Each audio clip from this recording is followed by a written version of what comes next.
Good morning, Sam.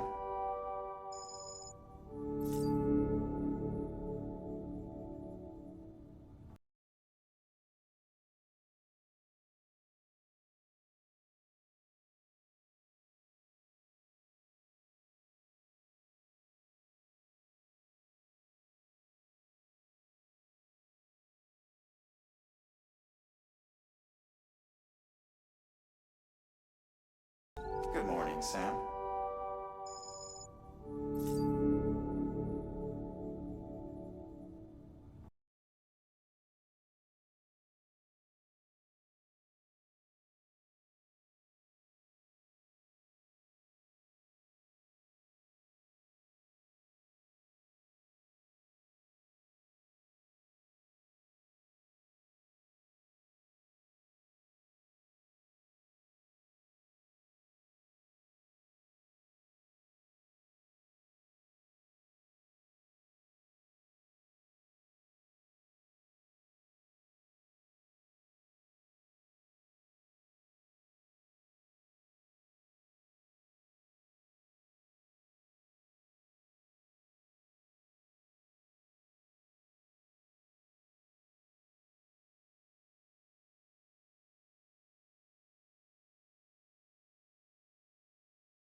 Hello.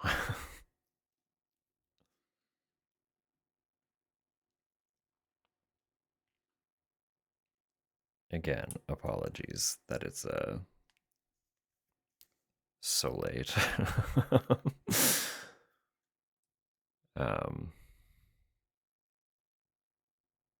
if anyone hasn't been keeping up in the Discord, I've basically just been stressing all evening about Tupper's wellness. So, um, but she's home. She's cozied in. She's as comfortable as she can be. So, um,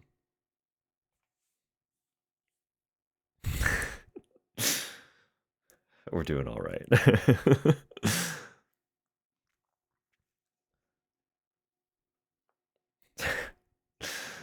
Good morning, Tupper.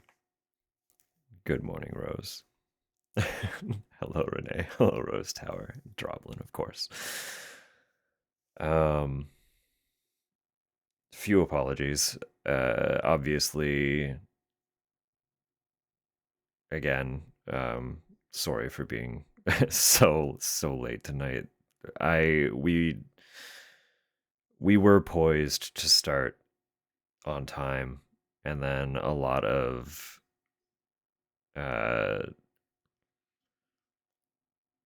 basically in the process of trying to get her maybe ear infection, maybe not ear infection checked out, she got turned away from the waiting room because they were full. And that sent me into an anxiety spiral 10 minutes before I would have gone live. So I just kind of spent the subsequent hour and a half, 2 hours just like spiraling. But we're okay. Tupper's home safe and relatively okay, and my anxiety is coming down because Tupper is home safe and relatively okay. So, um,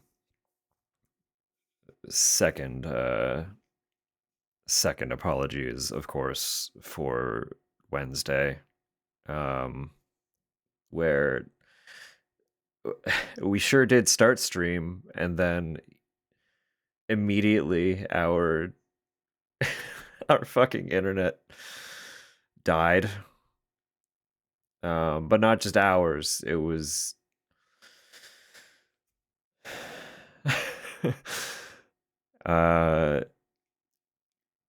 large portions of our region's internet.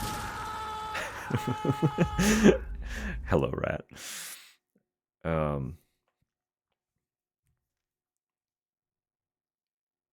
Let me look at something. What's up?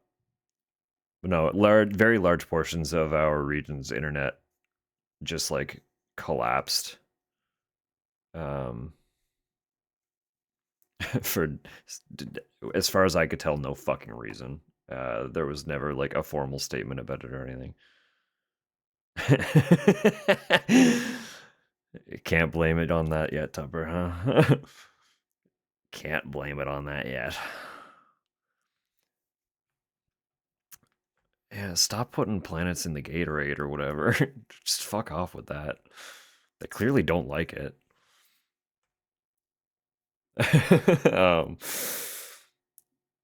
Yeah, anyway. We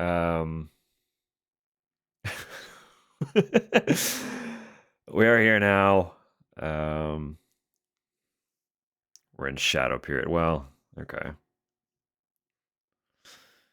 Fair enough.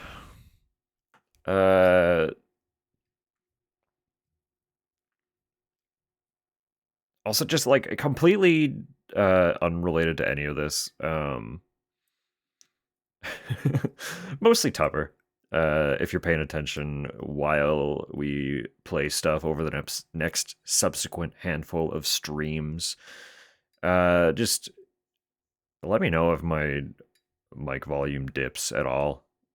Because I checked up on the last couple of VODs and was like, oh, something's like I didn't change any of my settings. Well, I did after watching the VODs, but like I've got to save Cheryl. Got to savor. I did notice that my levels were looking lower than they used to be.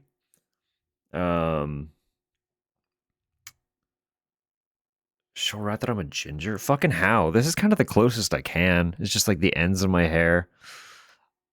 Because the problem with turning off filters is the actual webcam's capture is filtered through its program, and I have a filter in OBS. So it's like I have to undo major settings to actually get the cam normal. I can turn off like the OBS filter, but it's still going to be blown out, so I can't really like show color. Yeah, you can see like the light ends. Jump scare. What the fuck was I saying? Yeah. Okay, my mic. I watch my volumes pretty obsessively. But I noticed that my mic was a lot lower where it was peaking than it had been, even though I haven't changed any of my settings anywhere. So I was like, that's weird. Why is it doing that? So I've turned up my gain a little bit and increased the decibel. But if the game ends up overpowering me, or if I get too fucking mumbly for the mic to pick me up, someone yell at me.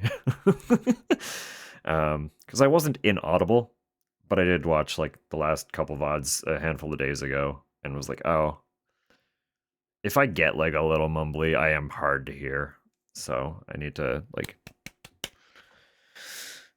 self-discipline. Also pull this fucker closer. You've been slowly inching this way. You got to live here. I know you occupy valuable cam space, but you got to sit next to me because you're not sensitive enough for my voice that doesn't travel. No matter how hard I project, it doesn't go anywhere. Which is actually like a literal, genuine problem that I realized. My voice is at a perfect decibel and like timbre that it just gets lost. If there's like any other noise in a room at all, my voice gets swallowed by the room tone.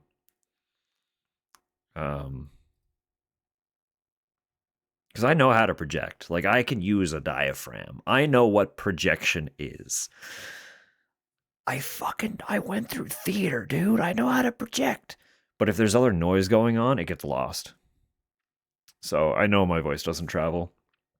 And the mic reminds me of that if it drifts away and stops picking me up. So, yeah. I'm just asking for a little bit of assistance on making sure that I'm talking clearly into the mic because it's been deteriorating for no reason. So, anyway.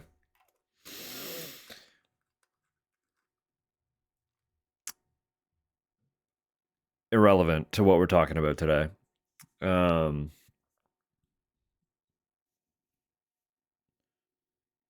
Highs and lows is biblical.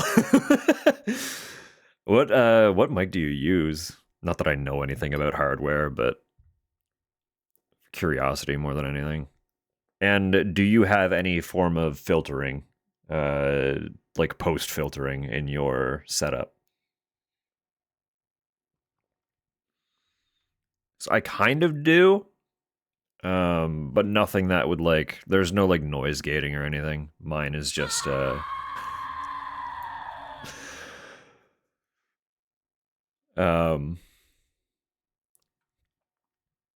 all my mic's filtering is just done through the actual like accompanying software that comes with the fucking basic ass Yeti. He was turned away in the hospital. I'm sorry, Tupper. Programmed to mess. Yeah. I mean, audio specifically is like kind of a universal headache because you can't monitor it accurately while you're live, right? Like I can see my audio mixer.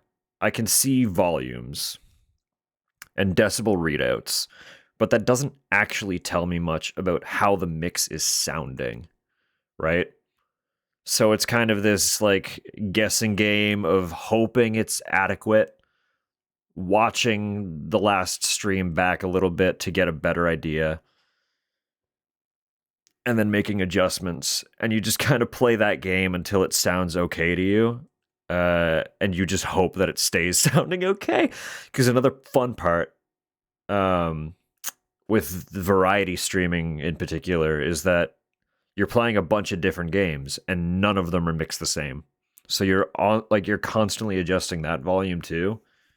They're always inconsistent, and that fucks with extra mixes. I'm fortunate in that while I don't have like any formal experience and I don't know a significant amount, I've always been into music, so I have like a little bit of an underlying understanding of audio and stuff. And I at one point I was dabbling with mostly just FL Studio, but I'd fucked around with a couple of DAWs in my past, so there was like some experience, which set me slightly at more of an advantage than someone with zero audio experience, but I don't have a lot, so it doesn't help that much. Music's always inconsistent. It really is, yeah. Fortunately, I keep that really low anyway, so it is what it is. It's never going to overpower. Unless I like just try to talk like this, you know? If I'm just sitting over here like this, then maybe you can't hear anything, but under normal circumstances, the music shouldn't overpower anything. So,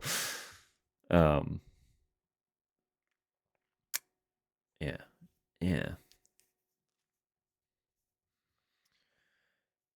Oh, Rose Tower. It's a maybe ear infection. That's what the hospital was for. It was an attempt to get a confirmation and accompanying antibiotics if it was an ear infection.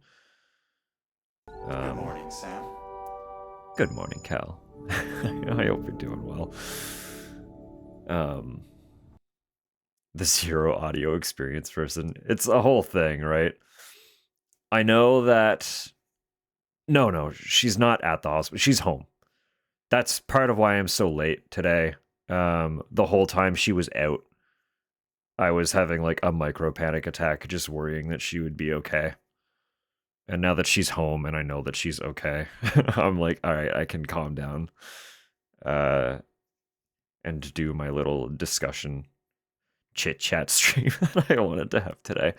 So I will say, from the get-go, I wasn't actually intending to like get into anything in terms of games or anything like that. Because there's stuff that I want to discuss. So that was from the beginning. That was going to be the bulk of the stream today.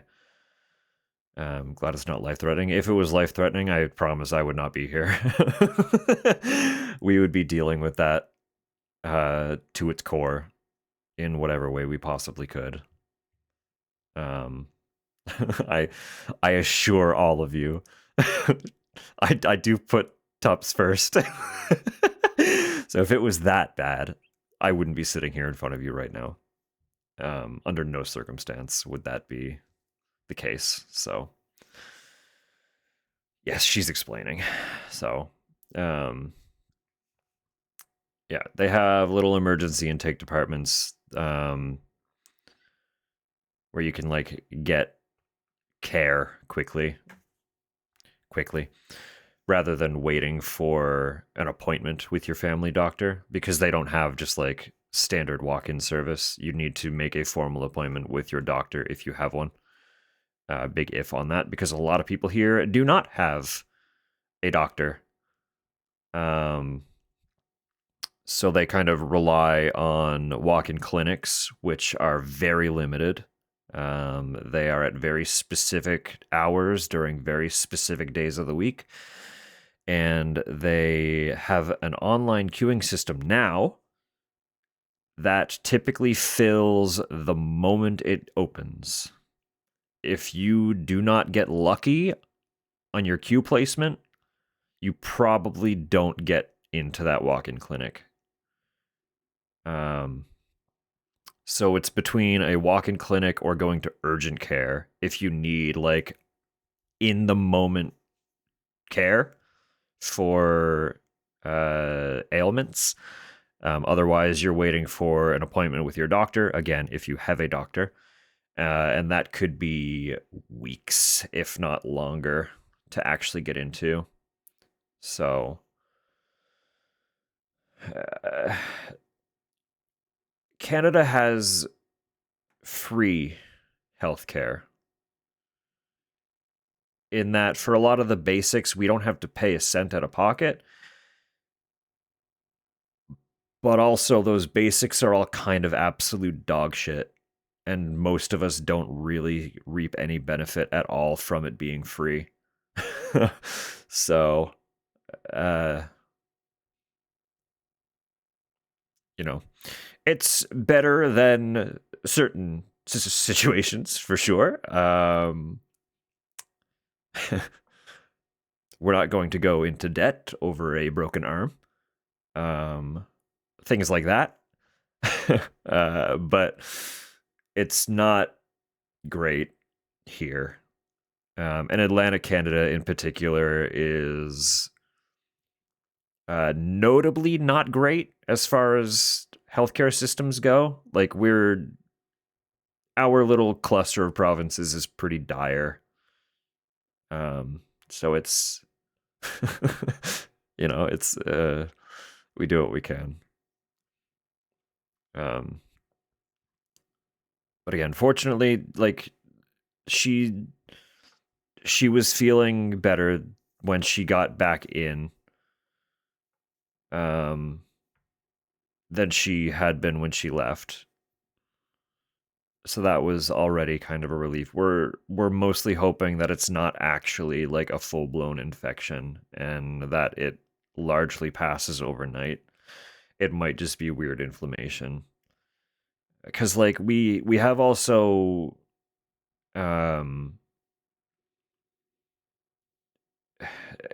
just in general the weather here has been particularly fucked.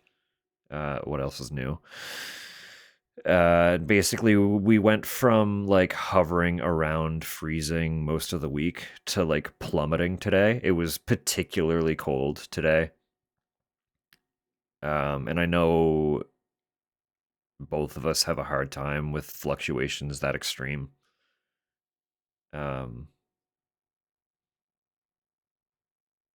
It's just, I'm hopeful that it is a weird weather circumstance, in which case it will pass pretty quick and she won't actually need any direct care from a professional. But we'll see.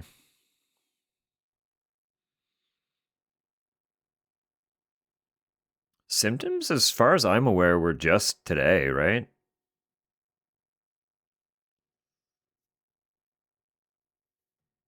Yeah, there it is. So hopefully,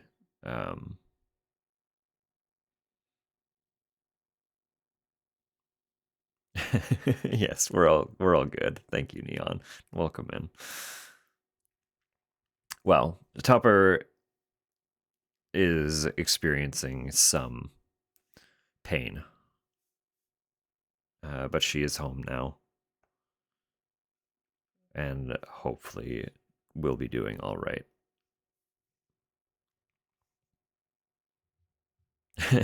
She can attest. I was like fucking just hovering.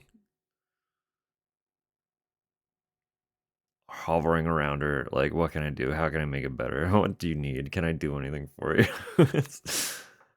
I felt fucking useless, but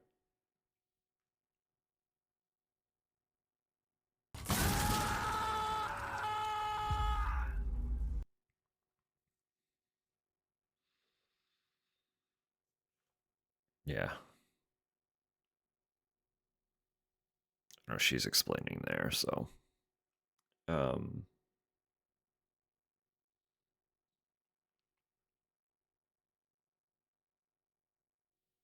just yeah, concerning. But to be kind of coming down from all that a little bit already is hopefully promising. I know she spent some time at the barn after getting turned away from the hospital because the barn is like relatively close to the one she went to. Um, relatively, comparatively close. Um,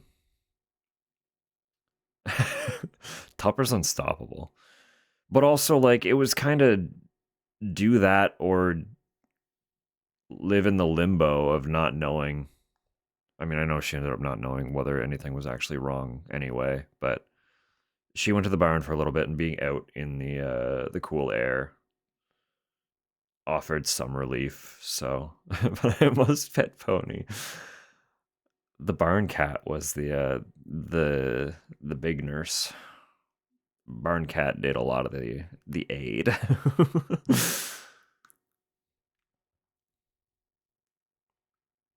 Yes, if she went to the hospital closer, their wait times are always ghastly, absolutely ghastly.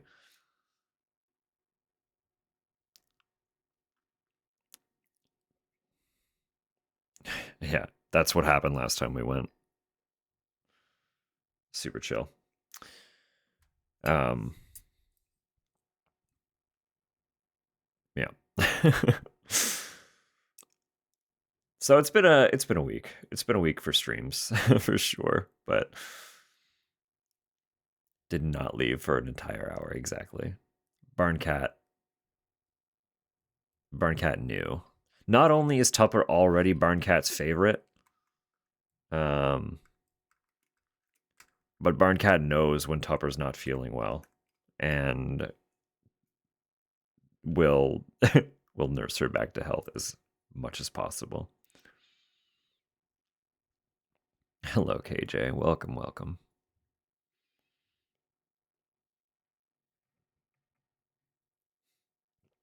Service cat, literally, but only for Tupper. As far as I'm aware, literally only for Tupper. Um, yeah, yeah. So, um,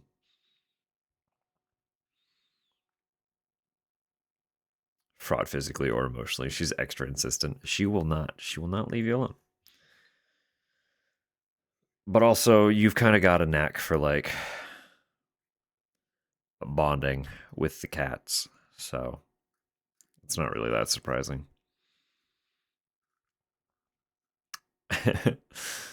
um, in the gobs. What is a goblet if not a cat adjacent creature?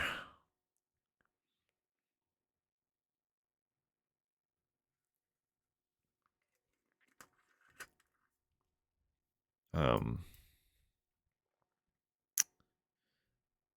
but yes. Cool air generally makes me feel worse. It can really depend, right? Like when she got home, she put heat on it pretty immediately. Um, that didn't well, it didn't not help, but it didn't fix anything, and that's when she decided to just try and go get it checked out.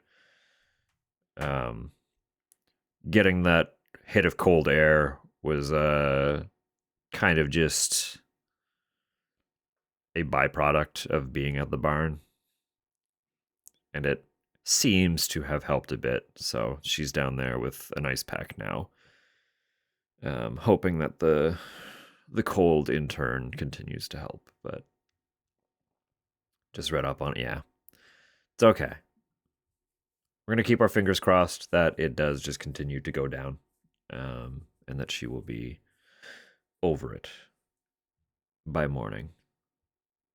We're all gonna hope that Tupper kicks whatever the fuck is going on in her sleep, and she is perfectly well and good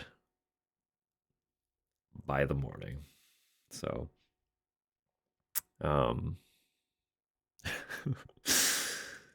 yes, that's the big news this evening. So again, I apologize for being late, but I I clearly had more pressing things on my mind. So it not only would it have been wrong to hop in and try to stream, I wouldn't have been able to focus anyway. So of course, thank you, Conan. Welcome in. Nothing's dire. We'll say that. Like nothing super serious is occurring. It's just really unfortunate, which in the grand scheme could be worse. So yes, she has the I know I posted earlier. I made a charcuterie board dinner because neither of us were feeling particularly hungry. Definitely did not have appetites to like go through the effort of cooking a full ass meal. So she's just down there with the charcuterie board right now, fucking picking at whatever the hell she wants. So an ear shove? Ah. Would you like to swap your ear, Tupper?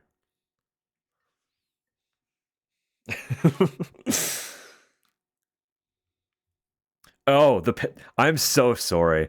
Yeah, I forgot that I made that my title. That was before everything went down. Full disclosure. It was intended to sound intimidating, but it's just about game news. It was a funny joke until the Tupper stuff went down. And then I forgot that that's what the title was. I am sorry to anyone I caused panic to with the stream title. It was a bit. It was a bit that I forgot about.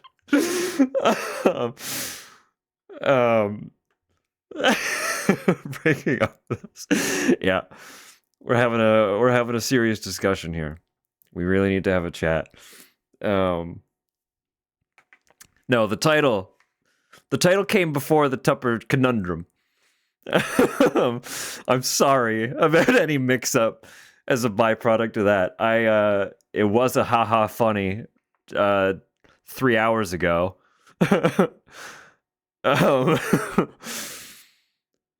And then through all of the everything, and then just wanting to go live, I forgot what it was. I'm sorry.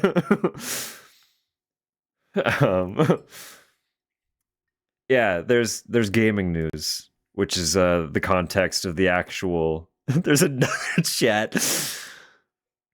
Secretly, I'm in everybody's chats. That's not a secret. You all know I linger in everyone's chat. I'm everywhere, all the time. The dusk situation's insane.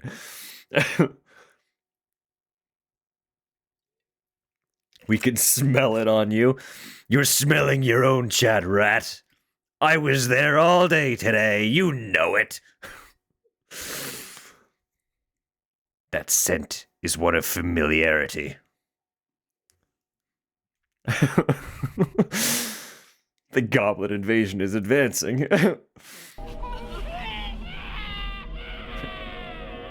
Exactly, that's it. Everywhere all at once. And no one knows until I make it known. I have a lot of really big stream streaks that just keep growing. Water! You're telling me Dusk did what? Hello, Sticky. Um, yeah, sorry. Title was a bit. It was a funny bit, and then stuff happened. Sorry about that one. Sorry about that one. um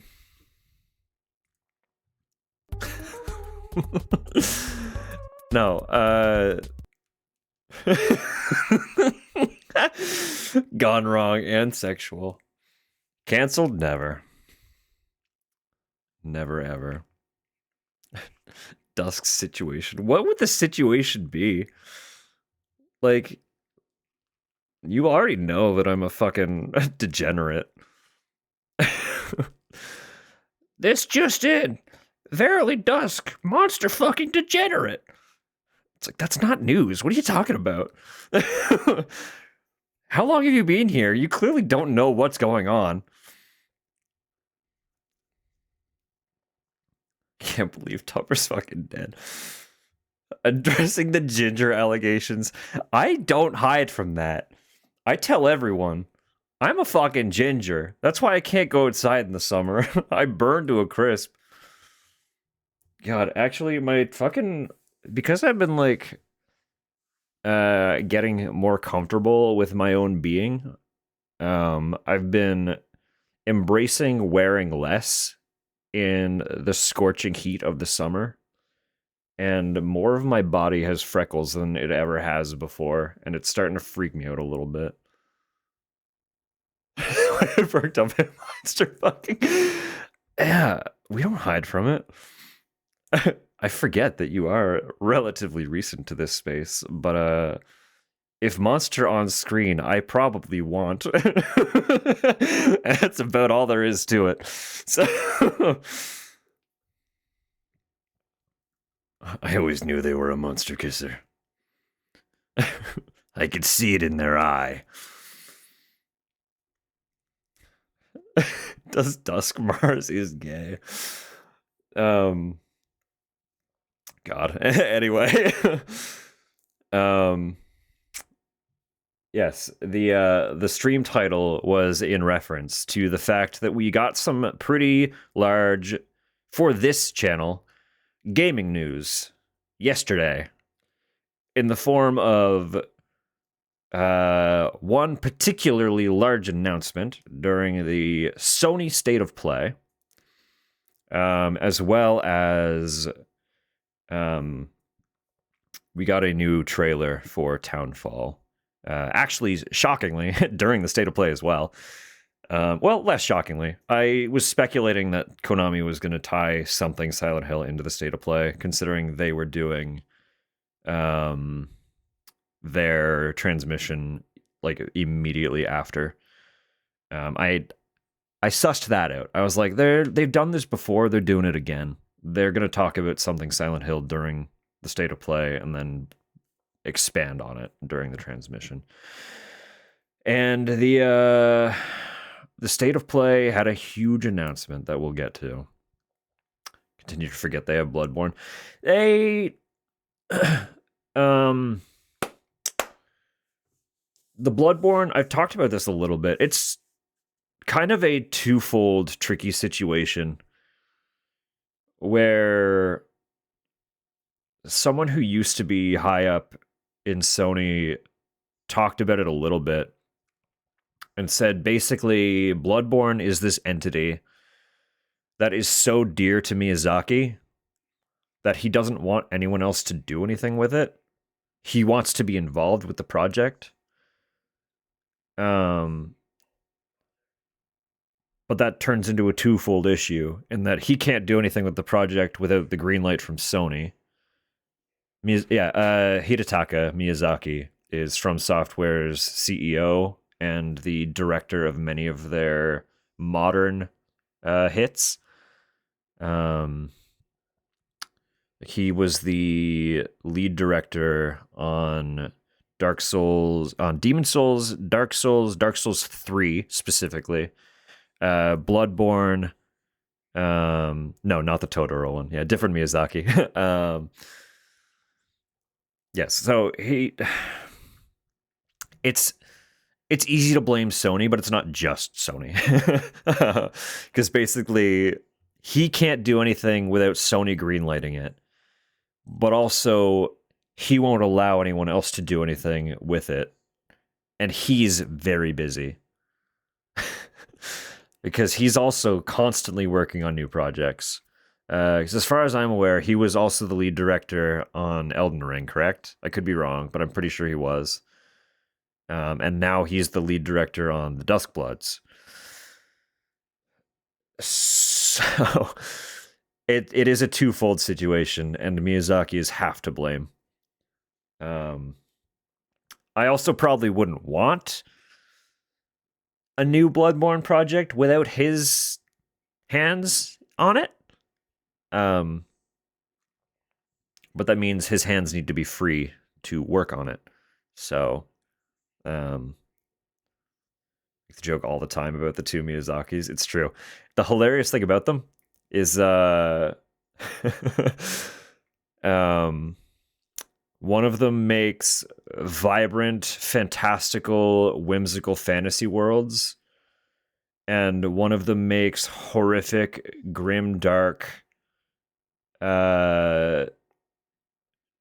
abysmal, cataclysmic, hopeless worlds. One of them has complete and utter disdain for his existence and the entire human race, and one of them is just a silly little guy loving life.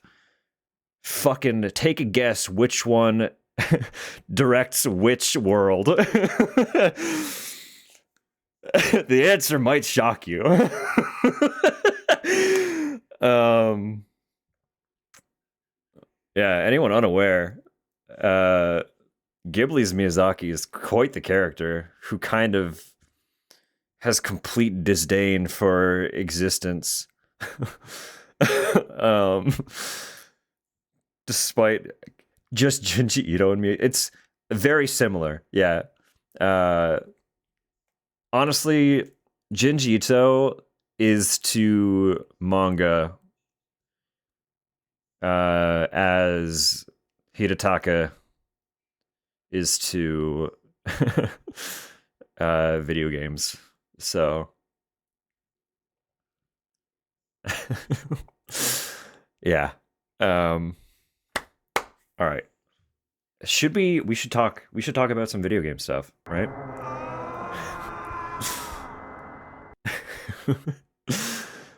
Hello, Waki.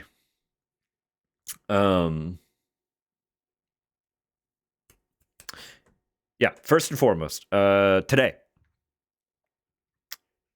What was that with Townfall? We'll get there. Don't you worry. We're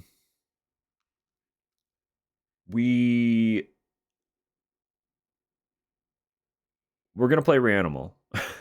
Not today. But Reanimal released today. So Zach and I, for those who aren't already in the know, Zach is my brother. Pretty much anytime I do a co-op game, I bring Zach on to run it through with me. Because we get along quite well. And most of the times that I play a multiplayer game, they are games that I want to experience with Zach specifically because of how we connect and play games. So Zach and I are already in discussion about a Reanimal playthrough. So stay tuned. Stay tuned on that. It will be in the very near future. We're just kind of working out the details. But Reanimal released today, so that is coming very soon. I purchased Reanimal to try and distract myself from my panic earlier. So I have it. The two of us are going to test it has a friend pass system, but neither of us have played a game with friend pass. So never see Zach and Dusk in the same room at the same time. That's not true. Reality just breaks mildly. Ah, he was here. He was an egg the whole time. Remember? He was an egg. Wash my face and curl up. No, that's so fair, Tupper. Get as cozy as you can. Um, heard Zach speaking when Dusk didn't. He was an egg, you say? Yeah. I made him a really hilariously shitty PNG in about 20 minutes before a stream. It was for Little Nightmares 3, wasn't it? um I think that's when we debuted Egg Zach.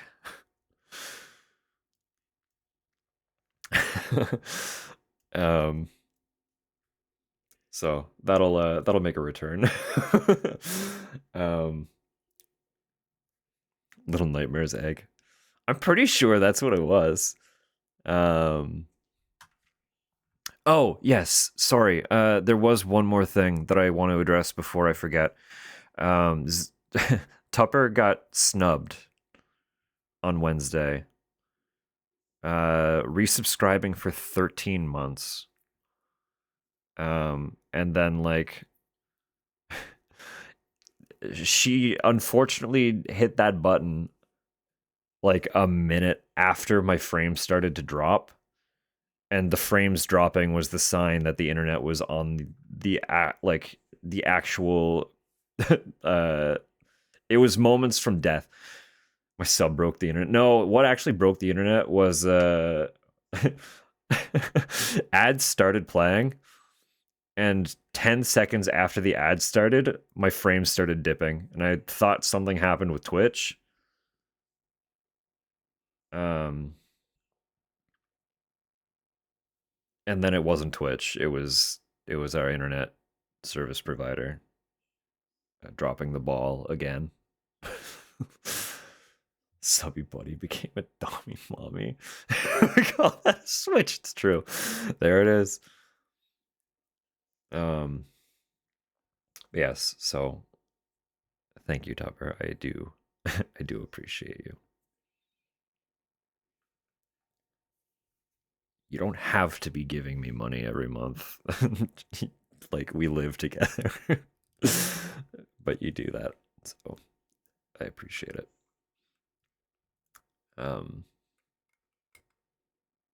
Allowance. I would make more if she just gave me the money.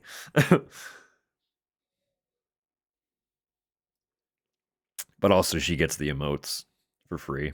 So there's that. For free, not for free. She'll get them for free if ever that time comes. Yeah.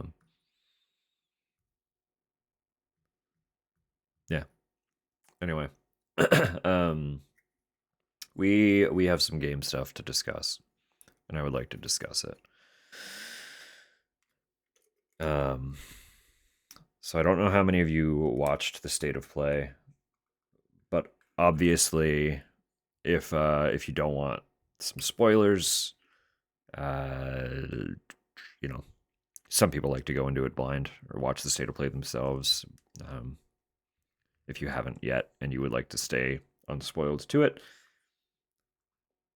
it's all emote fees. I mean, technically, isn't it?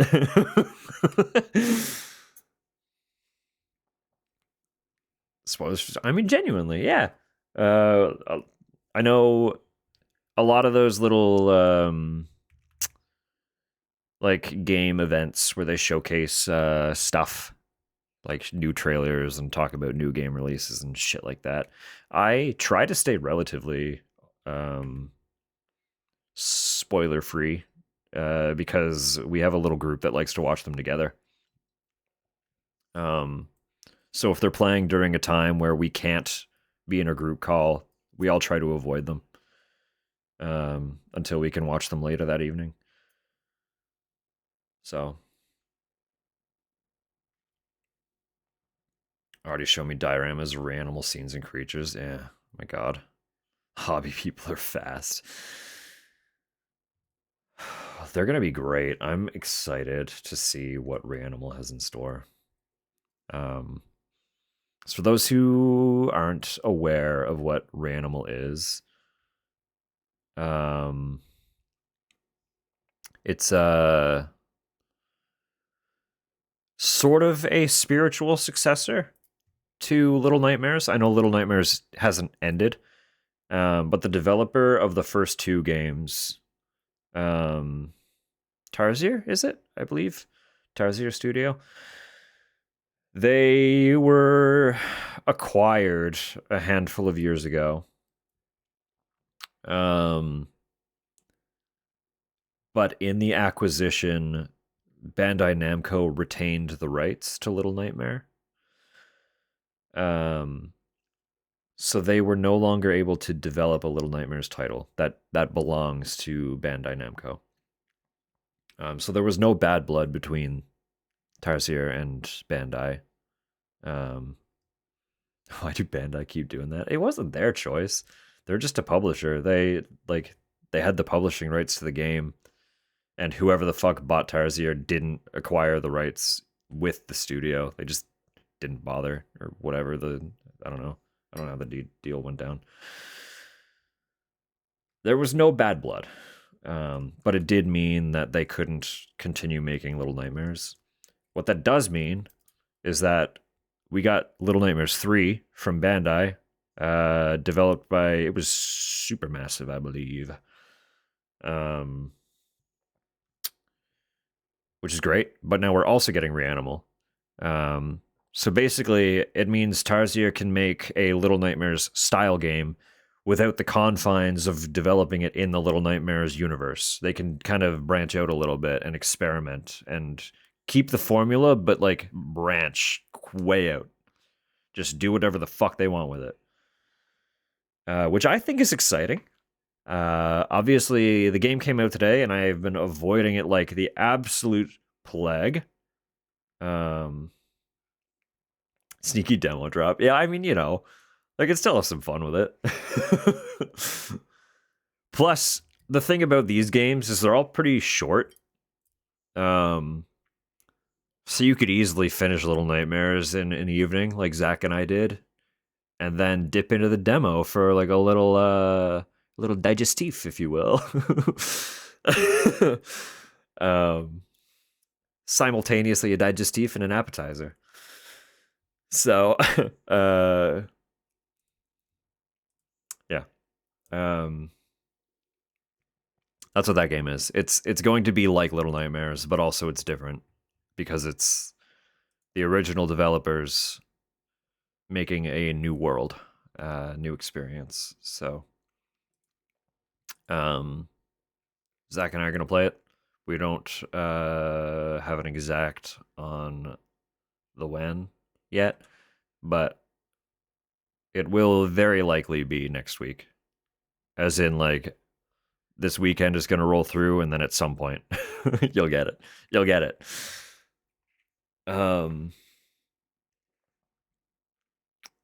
We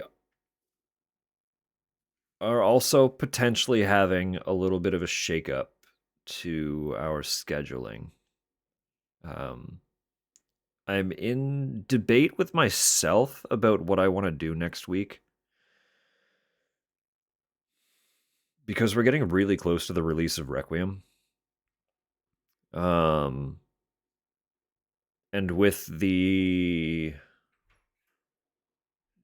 break in my schedule this week, I don't think I will have time to finish both Fatal Frames that we still have left to play.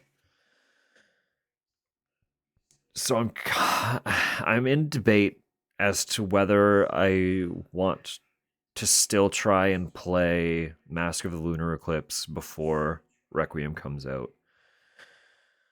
or if I want to save both of those titles as kind of a series refresher before the remake.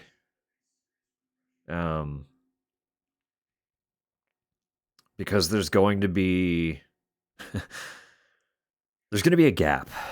There's going to be a gap between Requiem and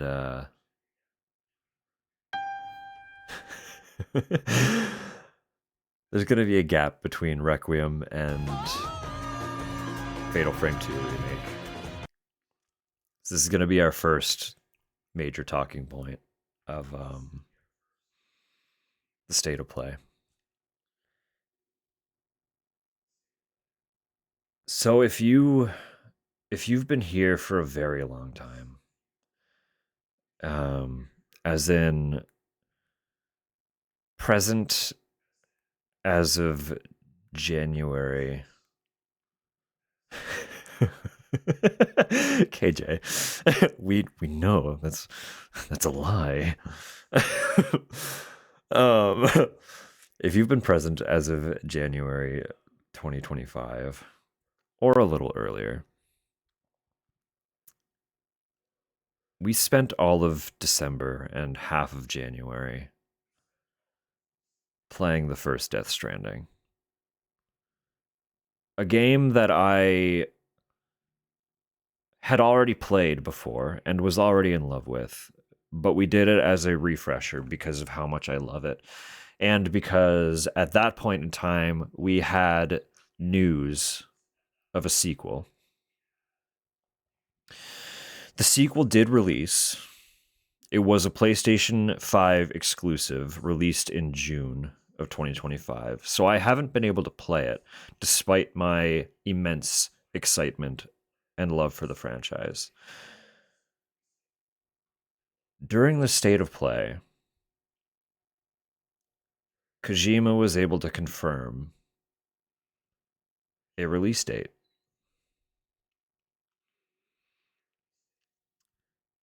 We are getting Death Stranding 2 on PC the 19th of March.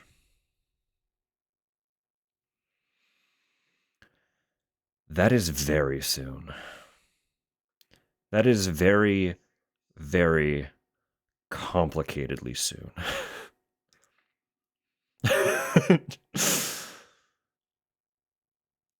Absolutely zero truck crashing. So I don't definitively know how long Requiem will take, but that almost basically means we'll be rolling out of Resident Evil Requiem directly into Death Stranding 2. Because I have already stated, if we get a release date, everything that is happening at that point in time will be put on pause.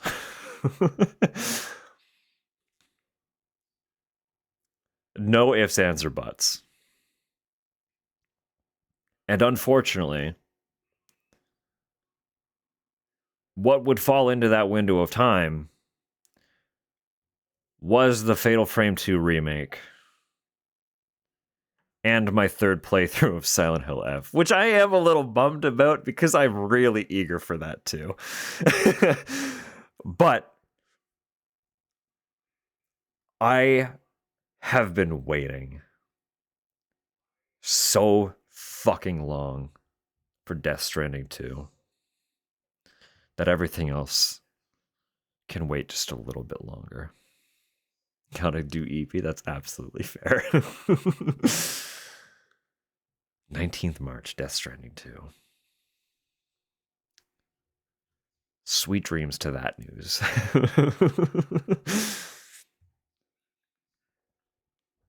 Take it easy, Samu. But yes, that's the big thing. I'm the Riddler.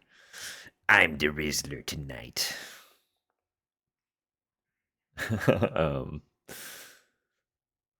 So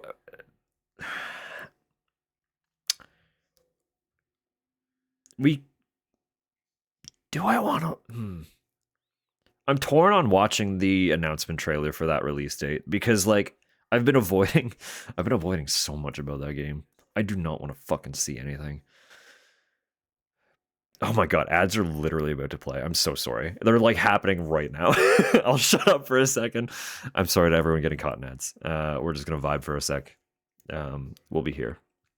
We'll be right here and we'll resume discussion once you're released, once you're freed.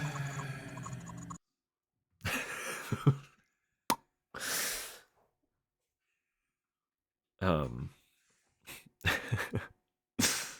I'm looking for my daughter.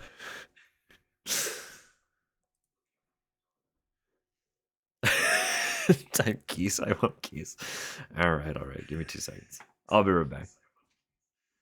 We're gonna tuck Tupper in.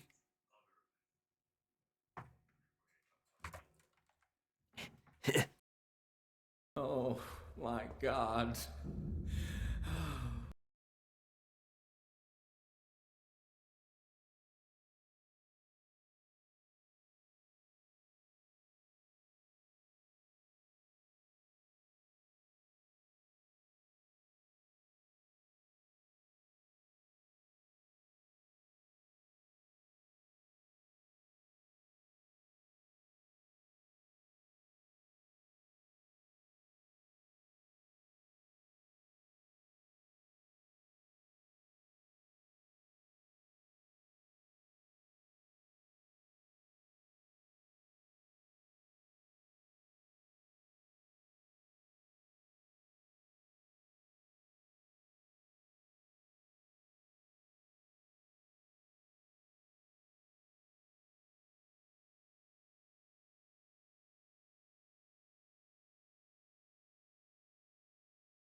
Just trying to plug something in. Never enough outlets.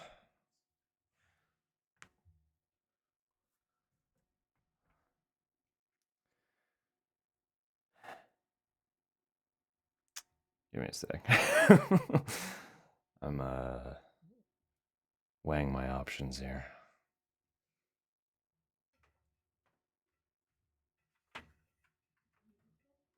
Huh? Shouldn't be.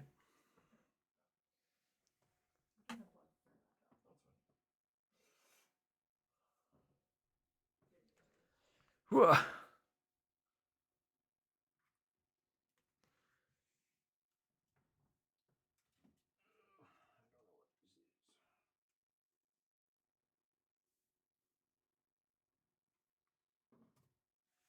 Got something I can unplug, but I don't know what it is. Blocking the chair. Sorry. You're right. I'm sorry. How's that? Is that better?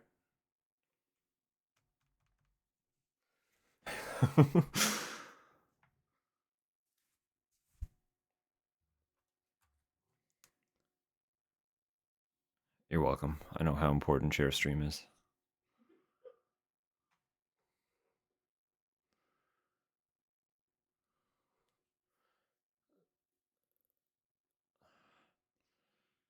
My chair is dying. I'm sorry.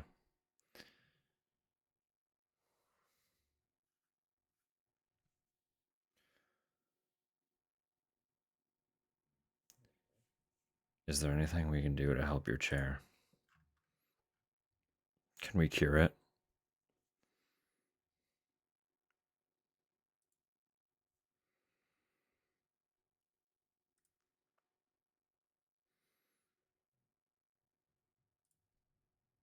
Don't think so. I'm sorry.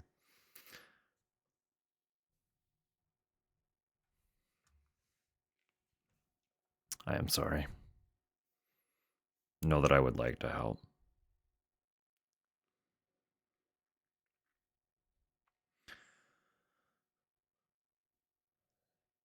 Don't tell me to spend my monies.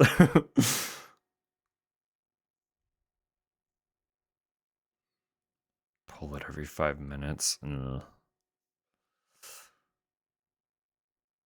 Yeah. Chairs are tricky. Chairs are really tricky.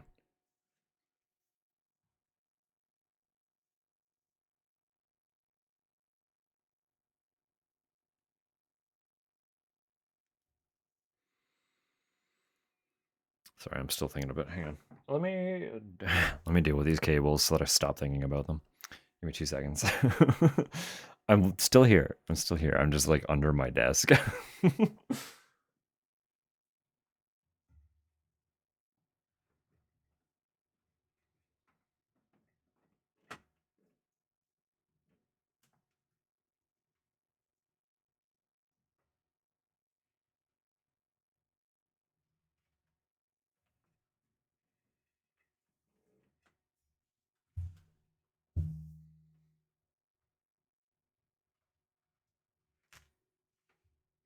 Just trying to find out what this is if I unplug it.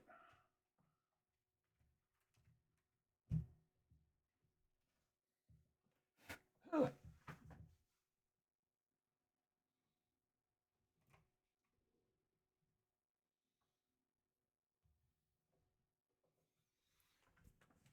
Oh, it's my monitor. Could have plugged that for 2 seconds. I won't really compromise anything, so.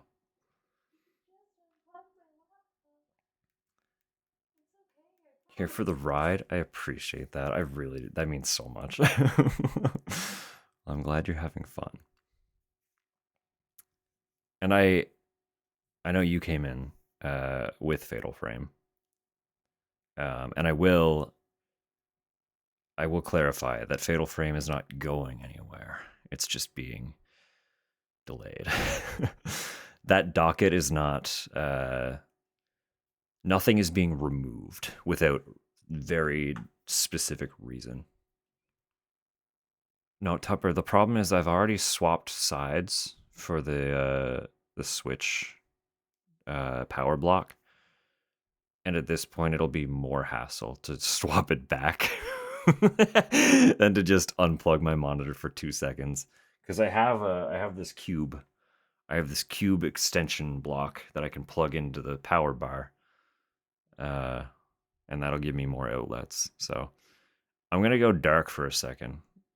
I still have another monitor. One of my monitors is going to be swapped, but I'll see in 2 seconds.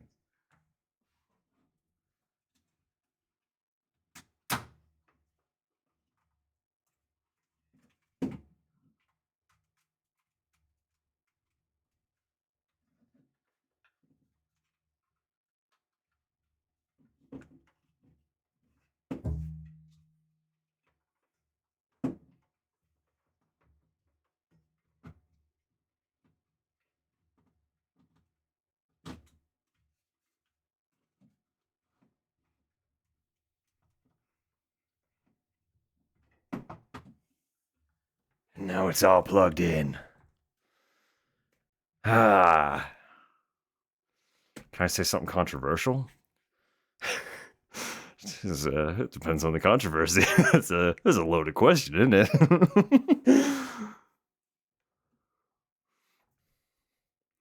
Spit them out immediately.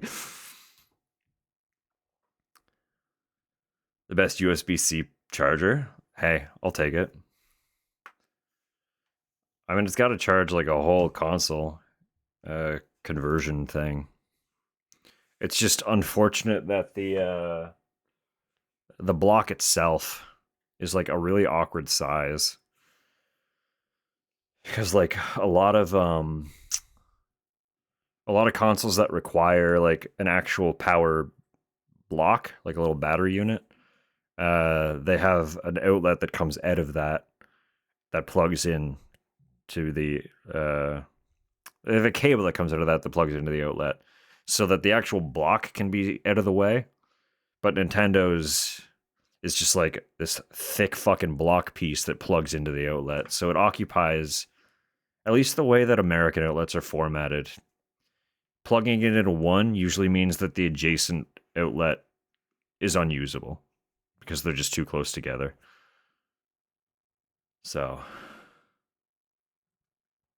stupid thingies that protect the cable. Yeah. No, it is a great cable, like genuinely. I mean, just in general, like Nintendo does make solid hardware. I know there are immediately going to be people talking about the Joy-Con drift. I get it. But the thing they did with that is, at least in Canada, I could ship it off and get it repaired for free for the entire lifetime of the Joy-Con. So as long as I have these Joy-Cons, I can ship them off when they get fixed. I don't have to fucking worry about it. Senior Joys, I have. I have, yeah. I don't know how you did that, Rat. I'm gonna be real with you. Because, like, listen, fam, I've had these since 2017. These are my launch Joy-Cons. These came with the Switch. They're fine.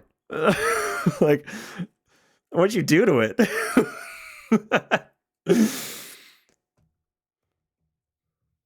You play Metroid? No. That was just with the that was just Samus Returns, wasn't it? The DS one. But like, unironically, this is a launch Switch. This released in 2017. You can see the wear on it.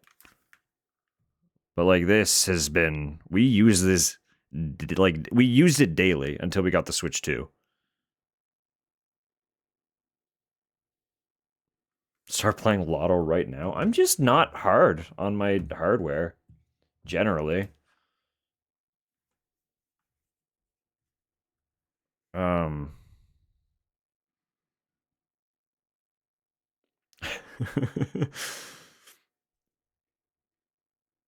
Sudoku.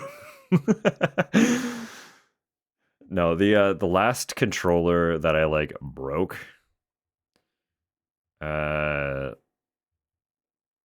was a 360 controller that like I split the side of a little bit.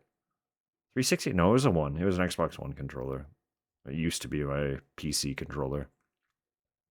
The side split a little bit, and then I was like, no, I gotta be careful with these things. They're too expensive to replace all the time. Even though I didn't replace them all the time, I replaced one.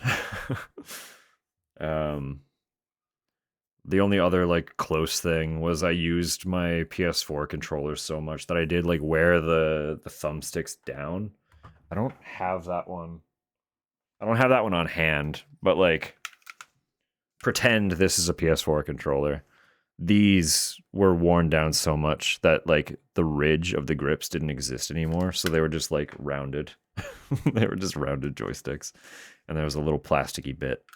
I could feel the plastic in it, but that was just from I played a lot of PS4 for a very long time.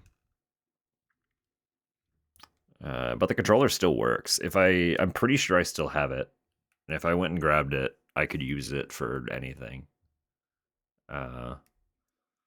Before they fell off. I don't know how that happened though, because like I didn't wear out the ball bit. It was just the actual stick. My thumb wore down the stick. So I don't know. I don't know what to tell you. Considering I use this one for Theatrhythm though, I am kind of putting 8-bit Do's build quality to the test because rhythm game is not easy on stick. But I've had this for a while now, and it looks almost new. There's a little bit of wear in the sticks, but really not much of note at all. Wild. We're getting really derailed. There's more to talk about. I'm like, do I want to watch the trailer? The date announcement for Death Stranding 2 PC, because it has some gameplay stuff, and I'm like, I mostly don't want to see stuff, but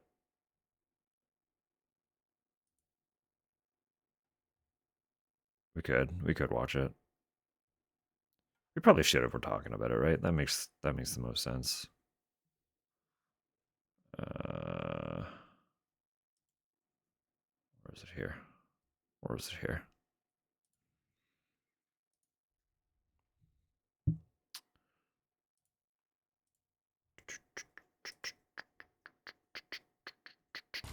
Going on a date with Death Stranding? There's so many hot people. There's so many hot people in that game. That'd be dangerous.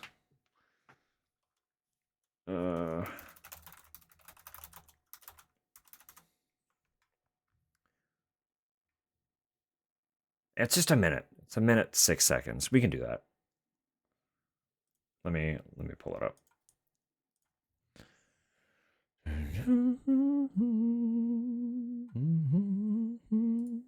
Where are we?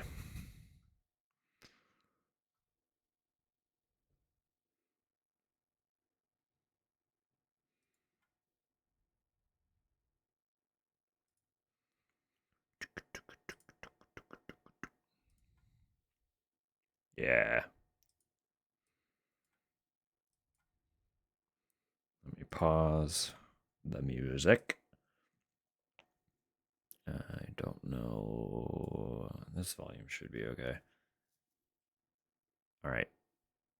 All right. Only partial nudity. Yeah. In the first one, you got to see Norman Reedus's butt. Does that help at all?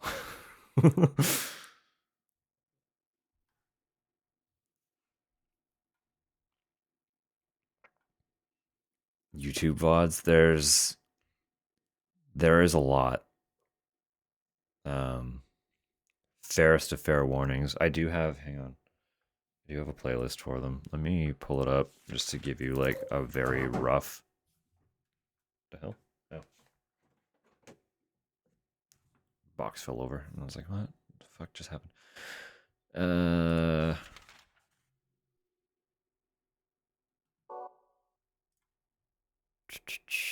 There are 16 videos.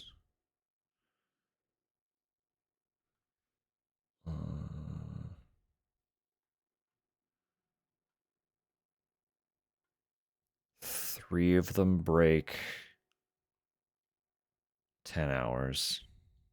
I guess only 15 of them are the first playthrough. Video 16 was like, we did a little bit of a post-game chill and play a couple months ago. But yeah, 3 of those videos break 10 hours. A lot of them push into the 9 hours. I just... it's not a short playthrough. So if you are going to invest in that, skimming is okay. But it is there. It does exist. I have every single, with like maybe 1 or 2 exceptions, I have every single stream VOD on YouTube since I started streaming on this channel as Verily Dusk. So starting early September 2024 till now, every single stream I've done is on YouTube. So it's an option. They're all there. I have them like mostly labeled. Whatever I play, if it's not blatantly stated in the title or shown on the thumbnail, it's highlighted in the descriptions, so you can pick and choose pretty easily. But fairest of warnings, like it is just a VOD channel. I don't do any like editing at all to any of them. They are just straight exports from Twitch.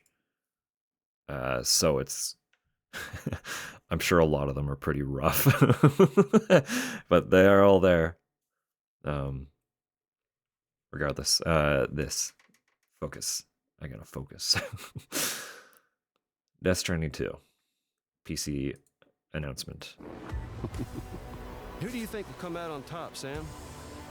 You or me? I can't wait to find out. Fucking Higgs. No skimming allowed. That'd be rough. I don't know if I could pass that quiz. Look at this fucking game, dude.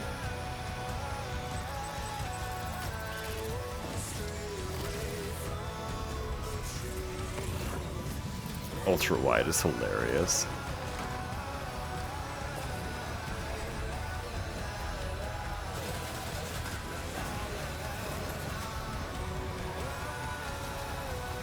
I don't need that. It's fine. My computer probably can't even run those features anyway.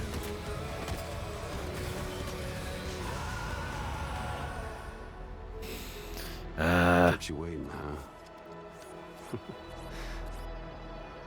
Higgs is such a fucking freak. I'm so excited to see what the hell is going on with him too.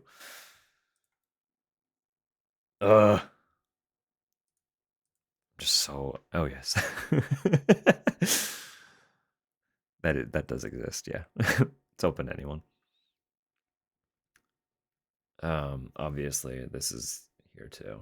We'll watch the one on the Sony. If so, this works. Formal Silent Hill works. Because I know, like, IGN and stuff, they throw their fucking ads and disruptions and shit, so... Mads' Lion Song. Also, yes, this is, we had a very brief discussion of that, didn't we, Rat? That was the only game Well, the only real context at all that I have for Mads. I know a lot of people got their hots for him when he was Hannibal as well. That was his kind of like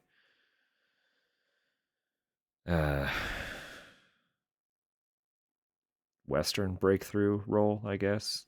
I'm sure he's done other things that were like big, but that was when he was big enough that I heard of him as Hannibal. Because I happened to be on Tumblr at that point in time, and you know how Tumblr do. I didn't watch anything, but I sure do know a lot of things about things. He was a Bond villain. I don't remember which one, but he reprised that role recently for Hitman of all things. He that Bond villain got put into Hitman. Do you know what? So if you play the current Hitman game, you can go assassinate Mads. Yeah, there's this too. I'm like, I don't want to watch too much. I saw this trailer though, so I could probably watch it again and not really lose anything. But this is so fucking soon. Oh, it's so soon. Miscellaneous. All right. Give me 2 seconds. Yeah, it's fair.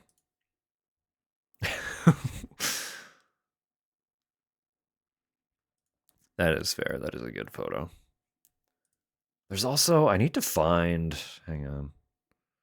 I don't want to pull this up on the main screen because I'm worried what else could pop up accompanying it, but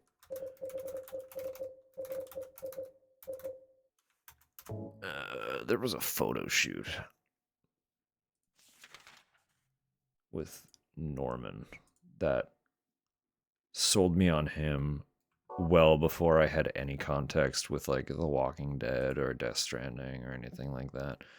I think I'm too gay. You know, that's fair. Nothing wrong with that.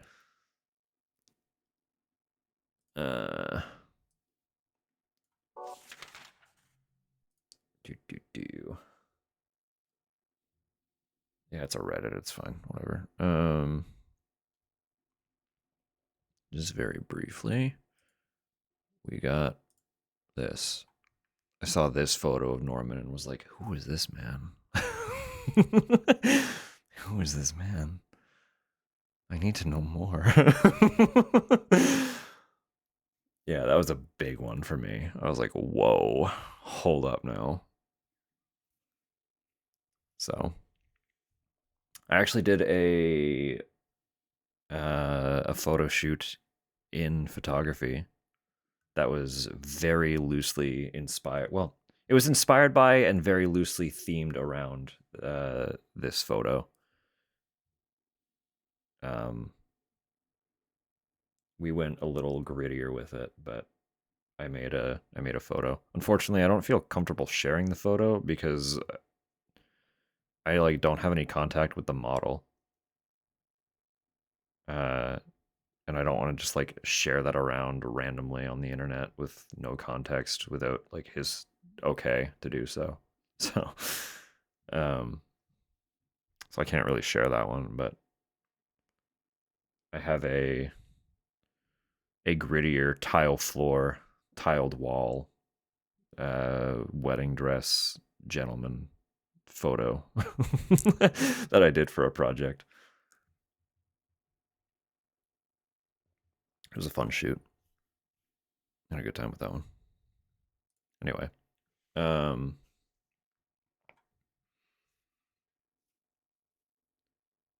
which one? But I know there's one scene in particular. Hang on. Okay, we're gonna derail really quick because this was their first. No, not. I want the first Death Stranding. This one. There we go. This was the first look at Guillermo's character and Mads' character.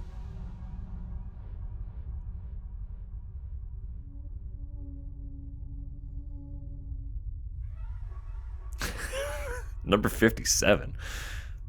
Number feels low. I'm sorry. Aren't they all? Aren't they just all? Kinda? A little bit? Let's be honest with ourselves here.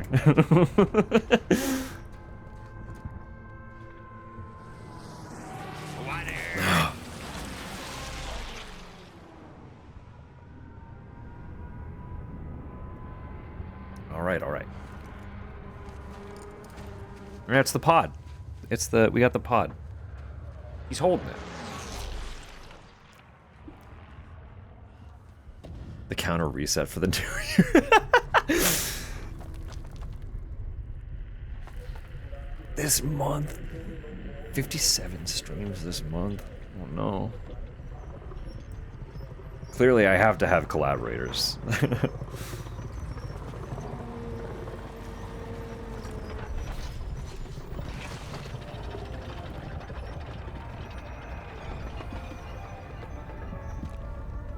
Rookie numbers. Sorry, Tupper, I'll up my game.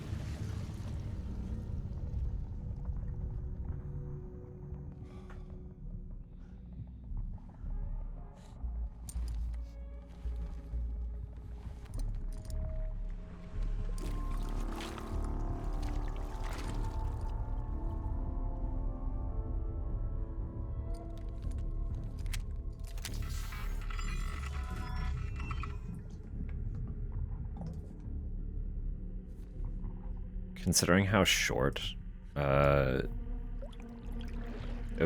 names typically are, you can just do like as the tag.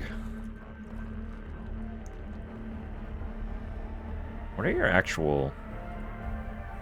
What's your emote prefix?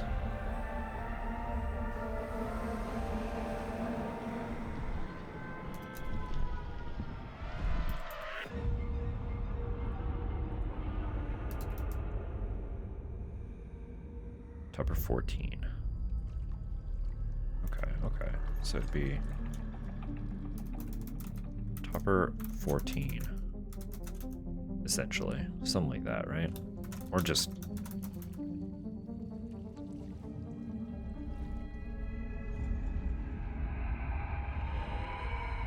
I don't know if there's an actual character limit to it, so that'd be something to check out.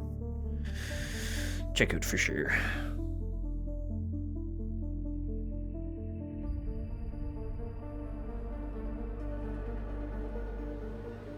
I'm already salivating. I know he's there. Lurking in the shadows.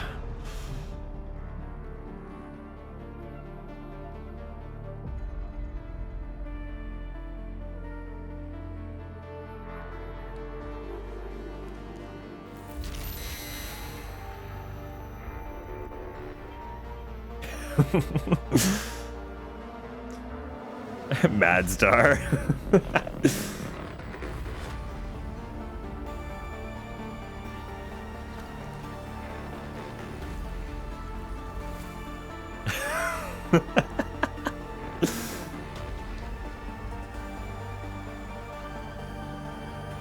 Flip me the bird? No. He was telling his men to move. Just a casual one of those.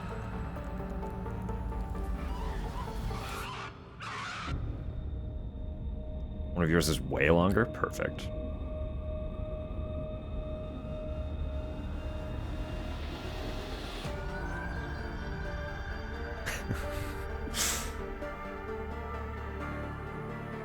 There we are.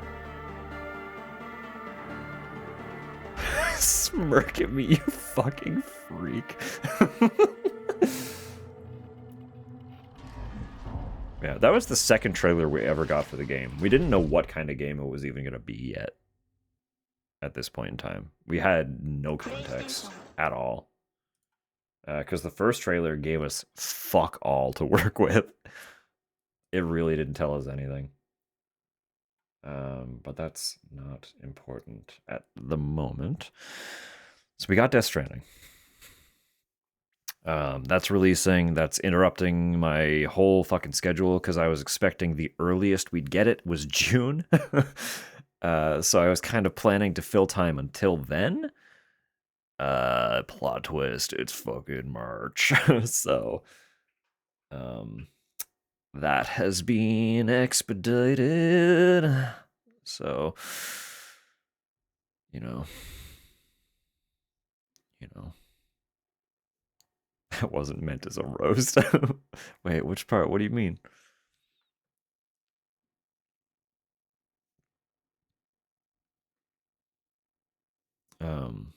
Goodness. Like he just sold the worst car ever.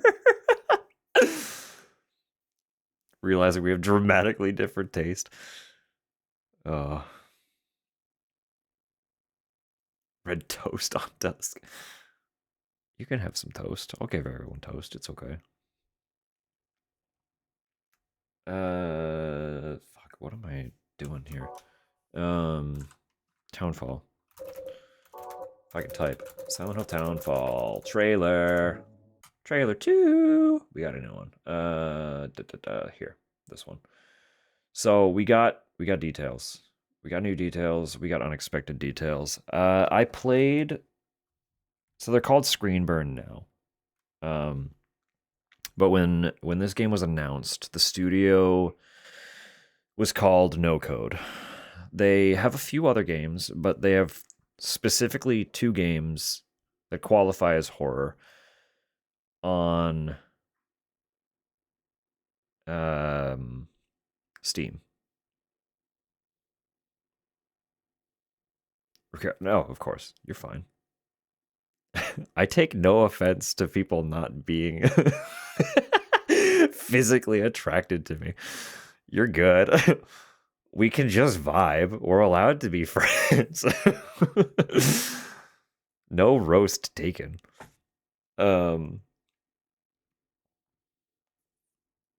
Yes, when this game was announced in 2022 amongst the slew of Silent Hill announcements as part of the first Konami Silent Hill transmission, the studio was still going by No Code. So in an effort to get familiar with their style of development and the types of games that they aim to deliver, I played the 2 games they have on Steam. For anyone who might know what those games are and not realize that they are No Code, this same developer, I wasn't playing. I know, I get it. You're okay. You're spiraling yourself into a little worry hole. But I promise you're the only one worried. It's okay. Be released from the stress. You're free now. The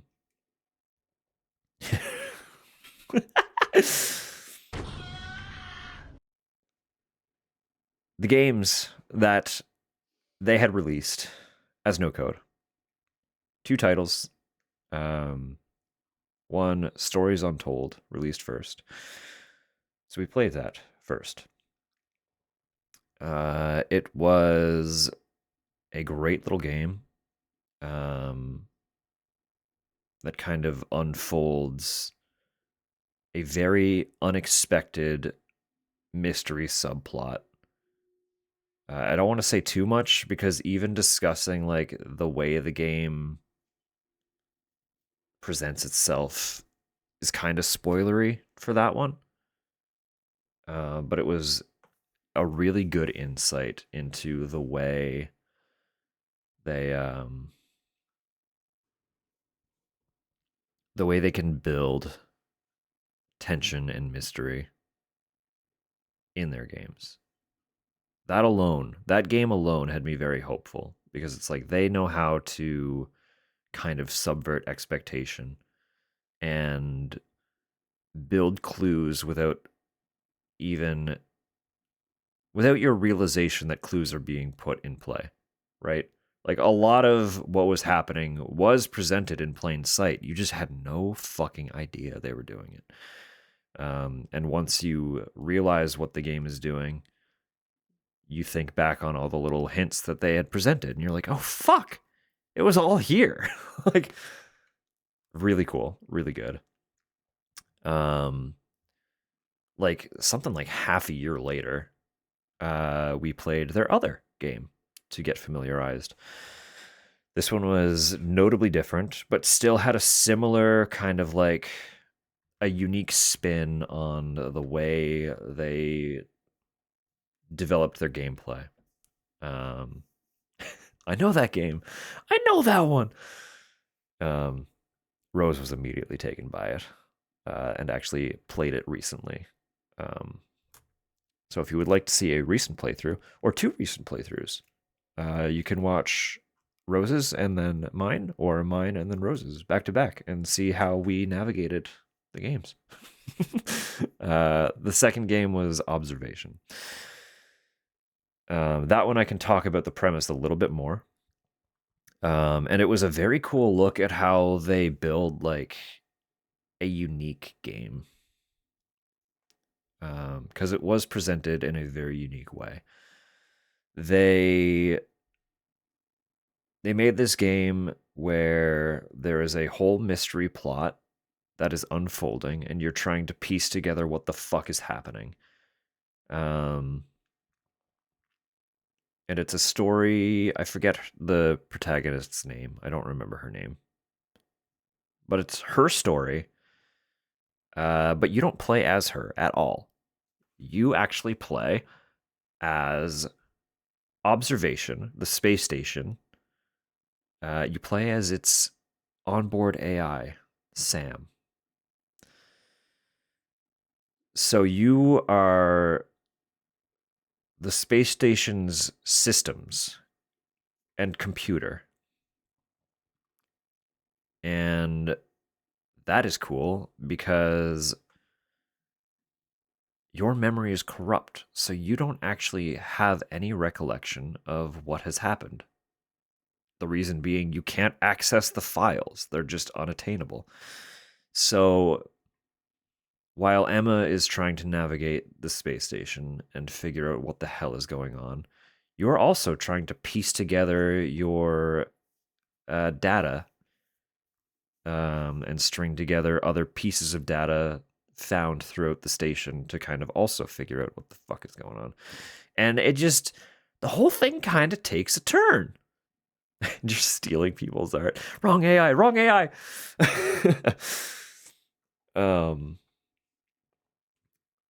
Yeah. Yeah, that game was cool. But they like it immediately showcased that they are capable of developing like very unique games, because neither of those games play the same. But what was more exciting than the actual gameplay in terms of the expectation of a Silent Hill was their ability to flesh out a greater mystery and be very, very patient about presenting what the answers to that mystery were. That had me excited more than anything about their games. And expectation was subverted again, because after playing those games, I fully anticipated Townfall to be a strange, unique, puzzle-forward spin-off game. And then we got this trailer. And I was surprised again. And you'll see why. Simon, listen to me. You can't stay in this room forever. I can't stay in this room forever. I also have theories already. I know this is going to be hard. Based on this dialogue alone and little elements of the character. Come back to me. I already have theories for me. Come back to me, Simon. Walkie was subjected to the theory crafting when we were watching last night.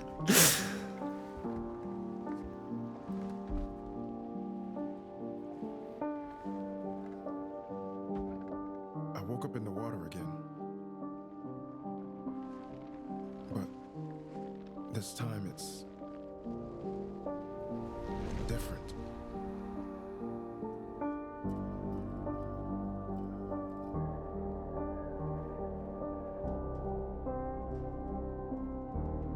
They do know how to tell stories.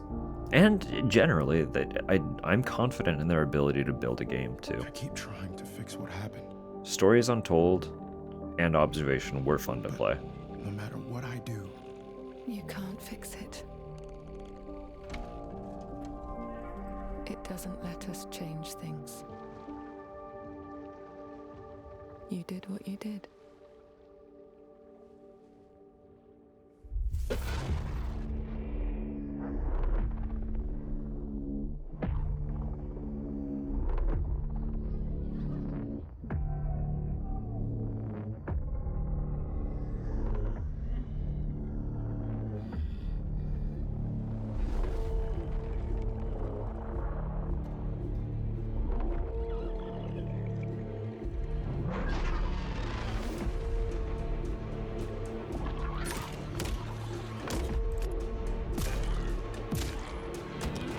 First person survival horror from the studio that I fully anticipated delivering just a cheeky little puzzler of a spin-off. They are giving us another fully fleshed out survival horror entry. I was not anticipating that at all. But additionally, what was really cool is they showed that trailer during the actual during the state of play.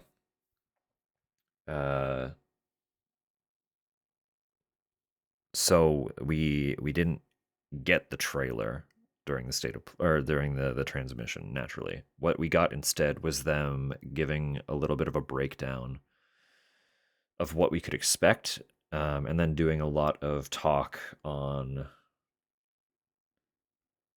their studio's history with the franchise, just like talking about how it's kind of a, as with literally every developer that gets to work on a Silent Hill, they talk about how deeply inspirational the franchise has been to them as developers and how excited they are at the opportunity to work on a game. And I just think it's always cute to hear the developers getting that stoked about it. So but they also talked a lot about the efforts they put into building the environment.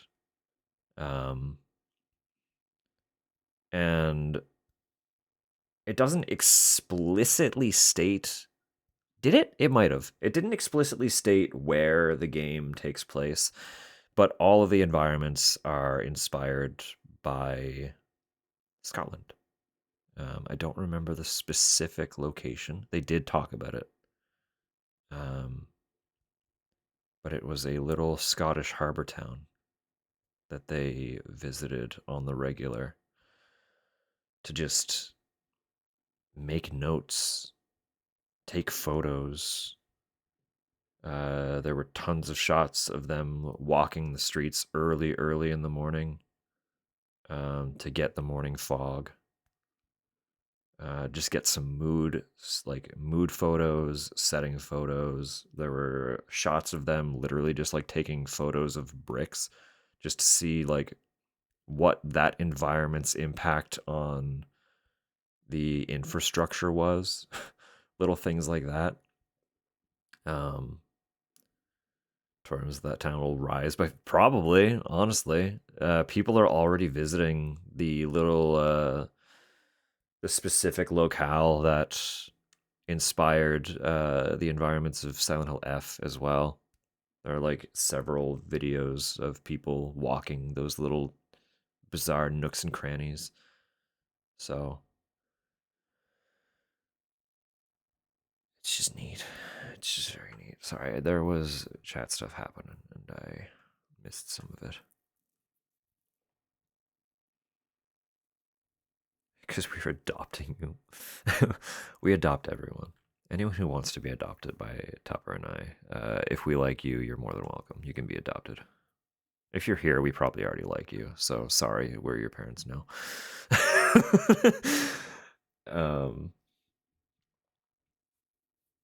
Yeah, based on little aspects, can I live in your fridge? If you can fit, it's a pretty tiny fridge. But you're more than welcome to try. Based on little aspects of the dialogue and little details of the character, I do have some theories already. But I let the thoughts flow free at Walkie and Zach and Tupper. As they were a handful of the folks sitting there watching with me as this all unfolded. I won't subject people to that right now.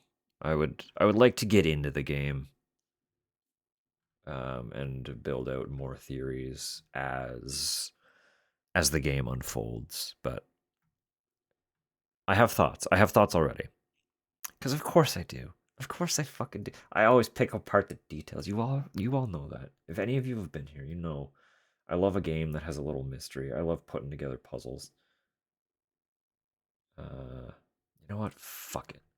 Fuck it. While we're here, I've already watched this trailer because I was watching it live. But we got one more. Let's check this out too. Because this is coming very soon. We are unfathomably close. We're 2 weeks out, I believe. It's not next week, but the week after. We will be playing this game. I hope you're ready. I'm ready. That's 6 now. 6 survivors of Raccoon City, all dead from the same thing.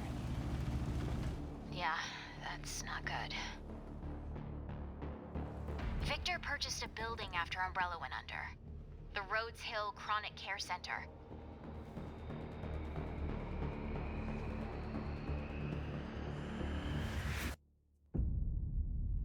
Papa Leon.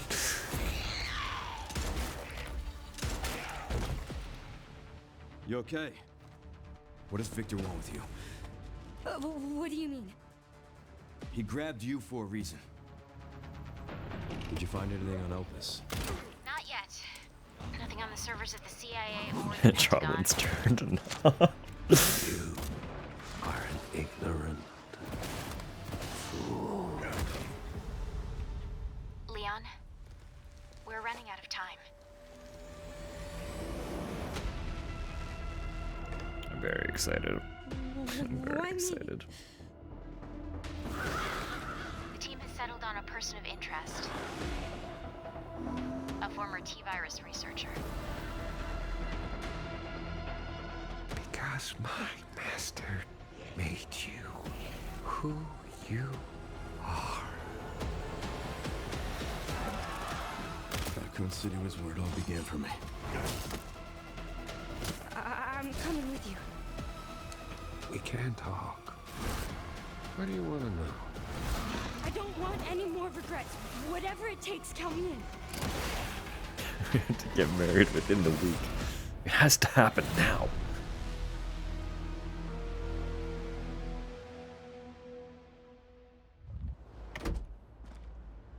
It's been a while since you've been back there. That has to be Sherry. That has to be Sherry. We were speculating on her voice. The back of that head. Hang on, we're going back. Yeah. Further. I will save her no matter what. That's gotta be, right? That's Sherry. She's back. Or is it? No, it wouldn't be Ashley. That's what I was just thinking. Yeah, Pixie caught Ashley.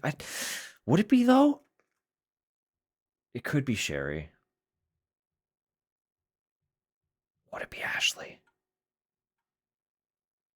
Oh. I guess it doesn't really help anything. We were already hung up between those two.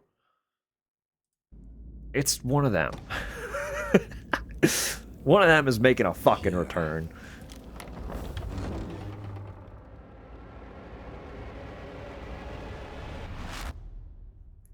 See, we keep making jokes about how he's gonna die with that haircut, but he has changed it slightly.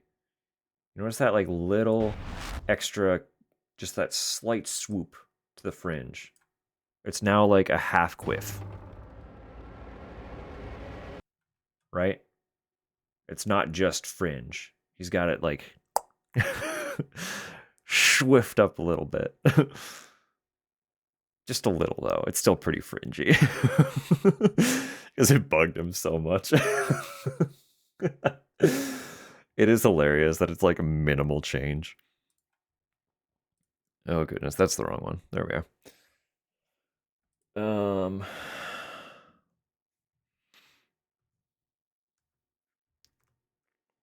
Change up the hairstyle. I mean, it's true. It's like, if it works for him, it works for him. Like, one of those, if it ain't broke, if it ain't broke, don't fix. You know? Thirsty draws will return for Requiem.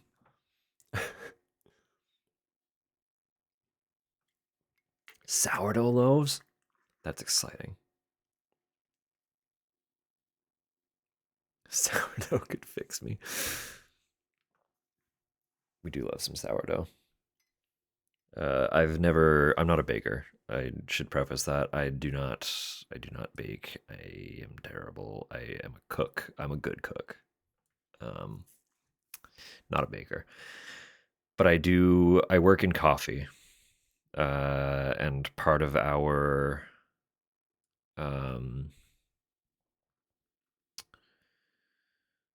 business, I guess, is we do have a really good in-house bakery that makes some nice sourdough. So in that sense, I am an appreciator of a good sourdough, but so terribly rigid on instructions, and that's the issue. I am horrible at following the directions to a T. I will, like, if I'm trying to follow a recipe, I'll miss something because my brain is going too fast. I'm trying to keep up with too many steps. I'll accidentally miss an ingredient or skip a step. So I need to just have I need to have what I'm working with, and then everything from there is vibes, because I know how to cook the parts, so I can pull it all together. You know what I mean? Like, I'm not gonna fuck up a pasta because I understand how to cook the noodles, and I can make like a nice sauce. I understand like the principles behind how certain things cook in certain ways. I can make it work. Yeah, you're good at cooking. You just don't do it as much since I've started like taking it all on. Because when we met, you cooked more than I did. But I lived at home, and Mum hates flavor, so I couldn't cook with anything that had a smell. So once I was free to kind of do what I want in the kitchen, I realized very quickly that I am a cook. So can't bake his way out of a paper bag. Listen, gun to my head, I could bake, and you'd get like a serviceable pastry. Fuck, the ads again. I'm sorry. Well, we'll just keep vibing here for a sec while they do their thing.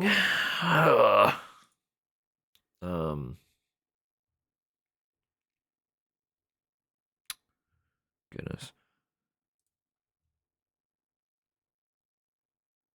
Stuff and things, and you know, vibes.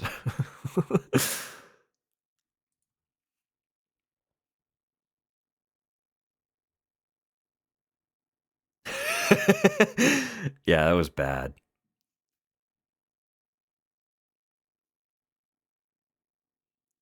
No, I think what did they end up I think they turned into brownies because I was trying to make cookies, but there was still too much moisture in the cake. So when I started running the cake through the food processor to turn it into like a crumble, it just turned into like this giant fucking dough circle instead. And I was like, I'm fucked. Everything's wrong. It's all bad. This is not a crumb. I can't turn this into cookies. It's not a crumb. What do I do? And then you were like, it's fine. This is like already 3/4 of the way to brownie batter. And I was like, help. Help. It's broken. It's broken and I'm broken. I don't know how to fix it. And then you fixed it. And the brownies were great. Help.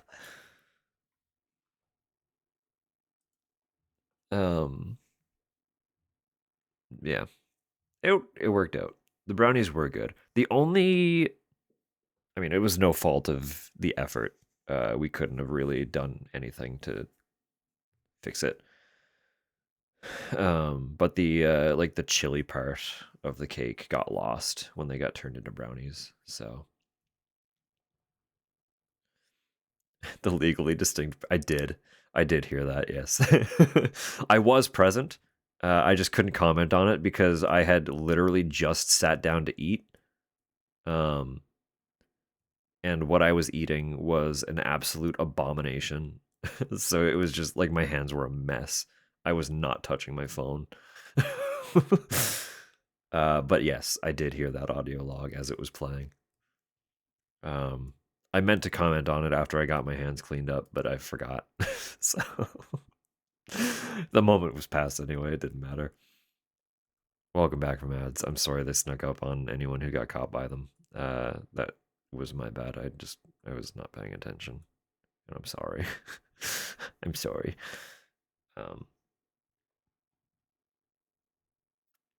Yes. Clint Eastwood. Obi-Wan Kenobi is pretty good because he's my only hope.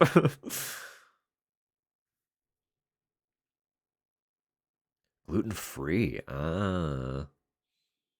That's fun. That's a lot of fun. It's Jeff's bad. True facts. Damn you, Jeff. Damn you. Oh, this Leon cake I forgot to eat. Get a little snack. Get a little snack into you.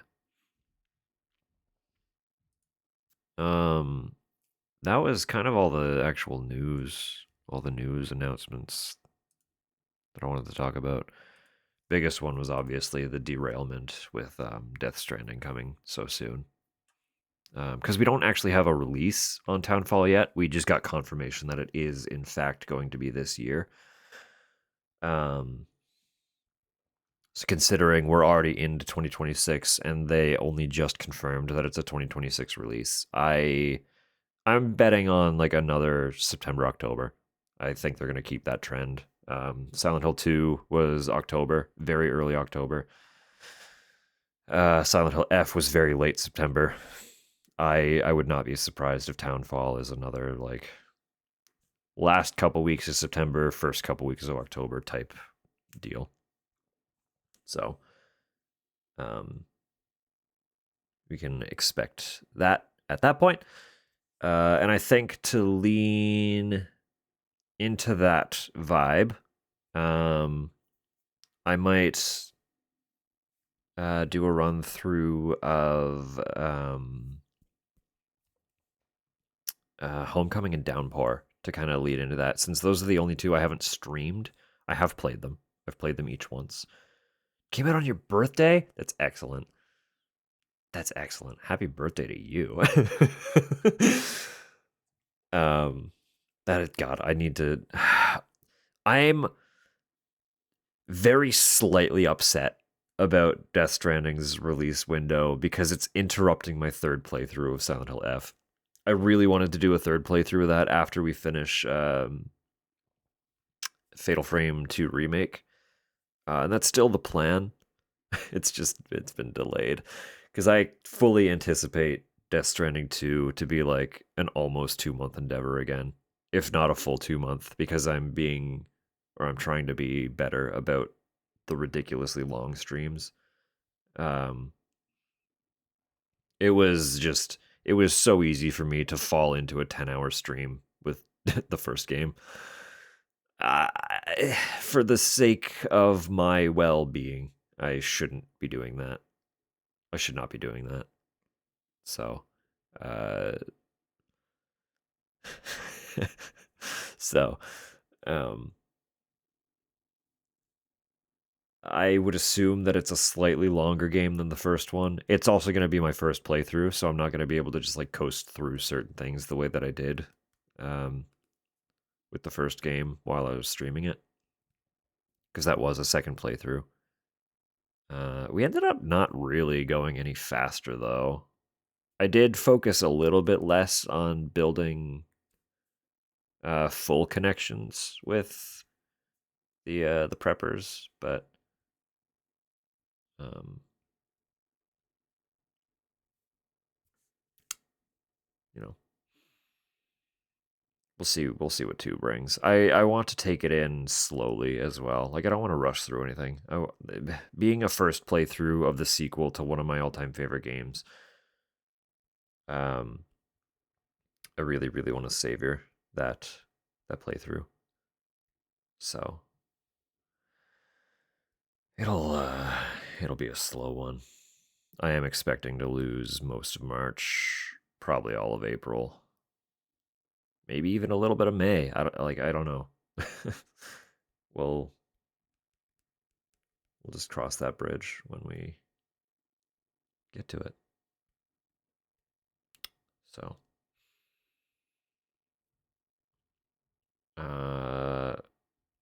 while we're here,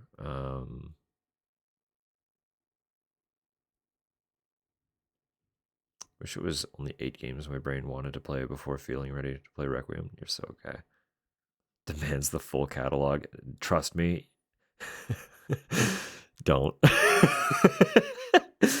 I could make a comprehensive list of like the ones that are actually relevant to the overarching story. There are some great entries, but they are skippable, arguably. They don't really like play into what's happening overall. But if you want it, I can make a pretty easy list. Pretty easy. Incredible for this kind of ailment. Good. It is a solid painkiller. Passed away for a minute. Welcome back. Welcome back to the land of the living. I don't know. What was the last thing you saw? I don't know what you missed.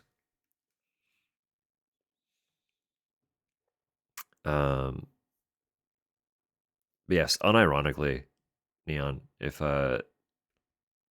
you wanted a shorthand list of games to play,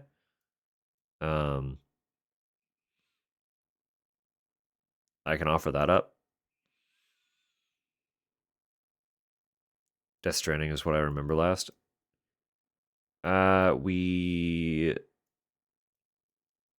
bounced back to that a little bit. We talked about Townfall, Silent Hill Townfall. You probably missed a little bit of that. Basically, just looked at the new trailer. I talked about how I was surprised that it's actually going to be a survival horror. Because I was expecting the developer to give us like a spin-off that was more like puzzle forward. Maybe first person, but probably just like some weird perspective. But it ended up being like you get full control to wander a foggy town as a first person protagonist, and that really caught me off guard. So excited for that. I'm excited for that. So not time.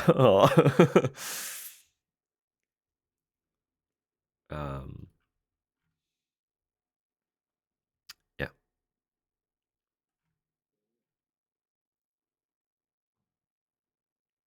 so I can enjoy the good even more. I mean, well, hey, if you want to make a list, Neon, of the games that you were considering playing based on what you are able to access, you can send it my way, and I can trim away like absolute stinkers, but leave the ones that are still like all right games.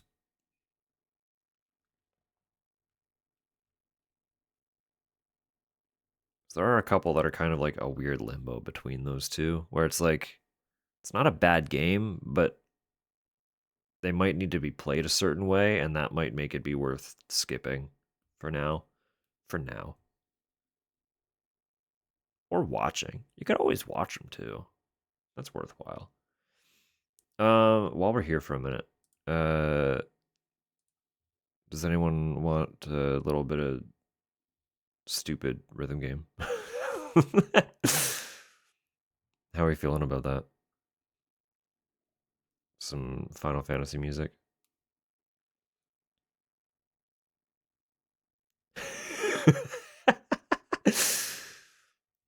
Tupper, it's okay. Rat wasn't here for the entire Resident Evil, and also doesn't do horror.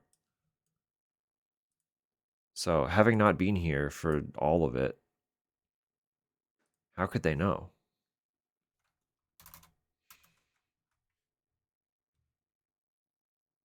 I fell asleep. It's okay. I just looked it up. I could just play this tree. Plus, Grace is a cutie. I'm excited for Grace as well. She's going to be a fun character.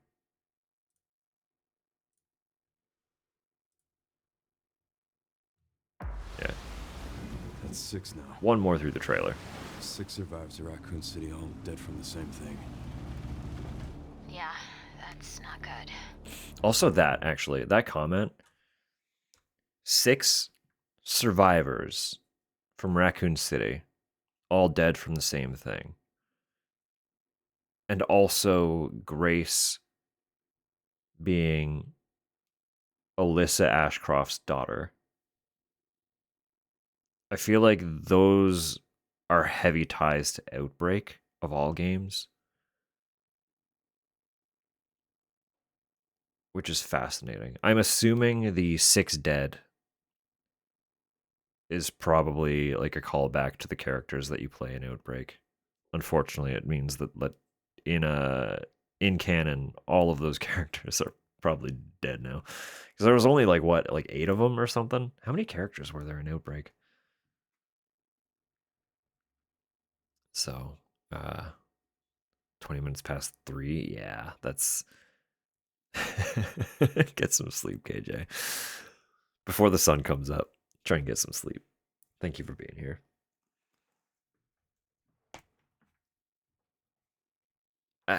Yes, but I don't want to dissect the trailer too much because I don't want to think too much until the game comes out. We're going to do a lot of speculation, and we're also just going to get a lot of answers from the game itself as we play the game. So we did see Jim die dramatically. It's true. After insisting on staying calm, it was very peculiar. Victor purchased a building after Umbrella went under. This is Leon. The Rhodes Hill Chronic Care Center.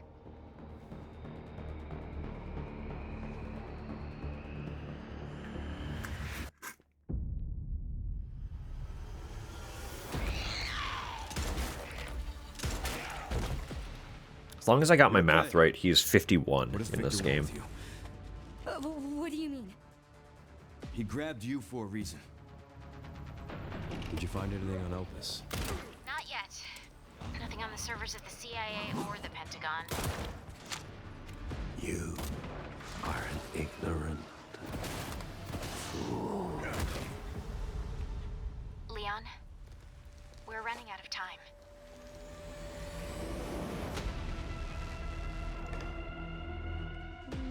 One. The team has settled on a person of interest. Listen, he's an action Former hero. T-virus researcher. Because my master made you who you are. Listen, I've It seen was where it all began for me. 50-year-olds I'm coming with you. look significantly better than We that. can talk. I've seen them look significantly worse than that. I don't want any more regrets. Whatever it takes, count me. He's like a perfectly average looking 50-year-old dude. Come on now.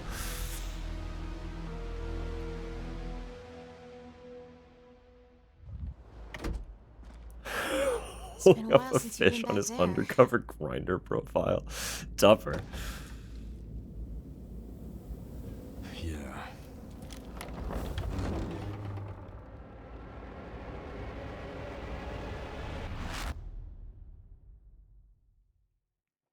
Yeah, that is fun. So the thing about this game is you do play as Grace and Leon. 30 Gen Z years. Microwaving your rice here. We'll go one more. Where? It was a good one. It was a good Leon. That's the one. There you go. This is just for Droplin.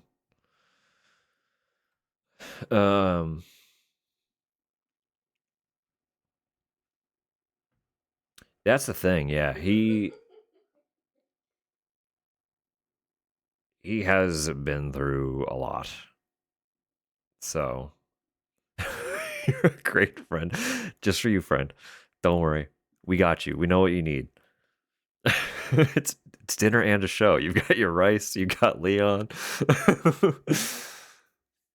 That was a tough giggle. She's right over there. I have said before, my computer is literally like 2 feet from the bed. So aging like milk.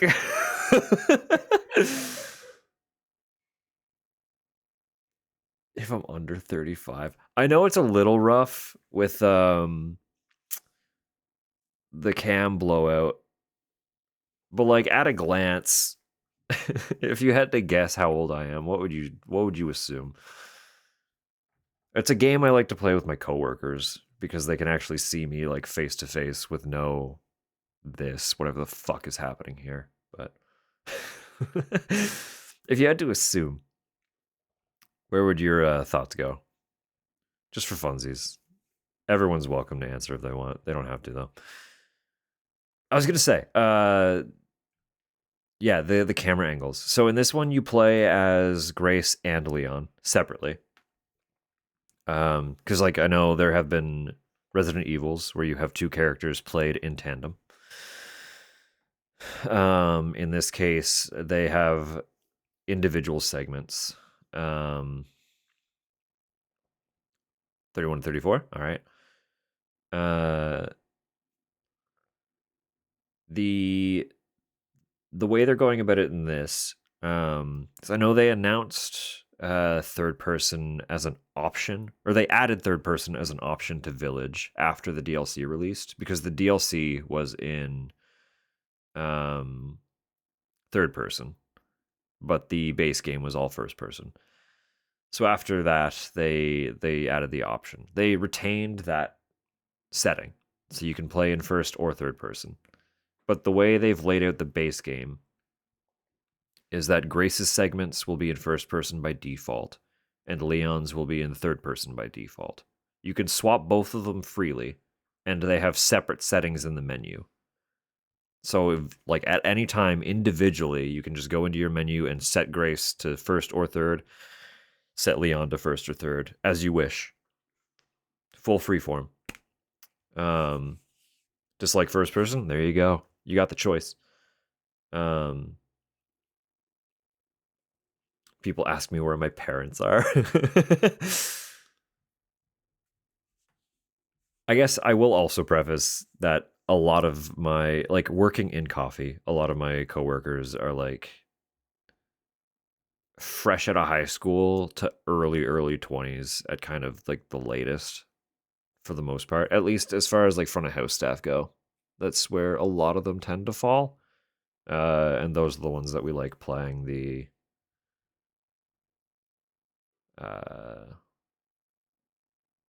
game with. So just to keep them on their toes. Got ID'd in the bar that we're hired to play at. That's fun. In her 40s. I mean, like, she is a very small woman, to be fair. She is tiny and she is aging quite gracefully, so I'm not too surprised by that. Yes. So I'm gonna open rhythm game. How's that? I don't go outside. That's so fair. Answer direct guess. I was letting it breathe for a second to see if anyone else would guess, but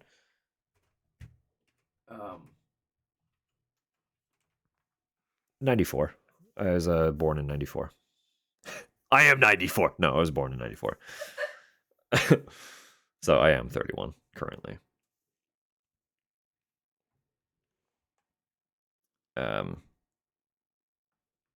Like you're right on the money.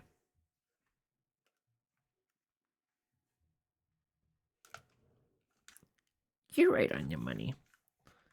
I'm older than you. Yeah, that's fine.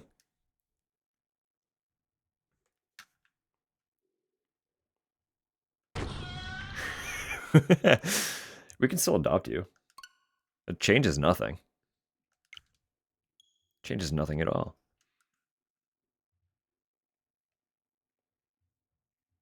Could have been friends in high school. That's fun. I like that.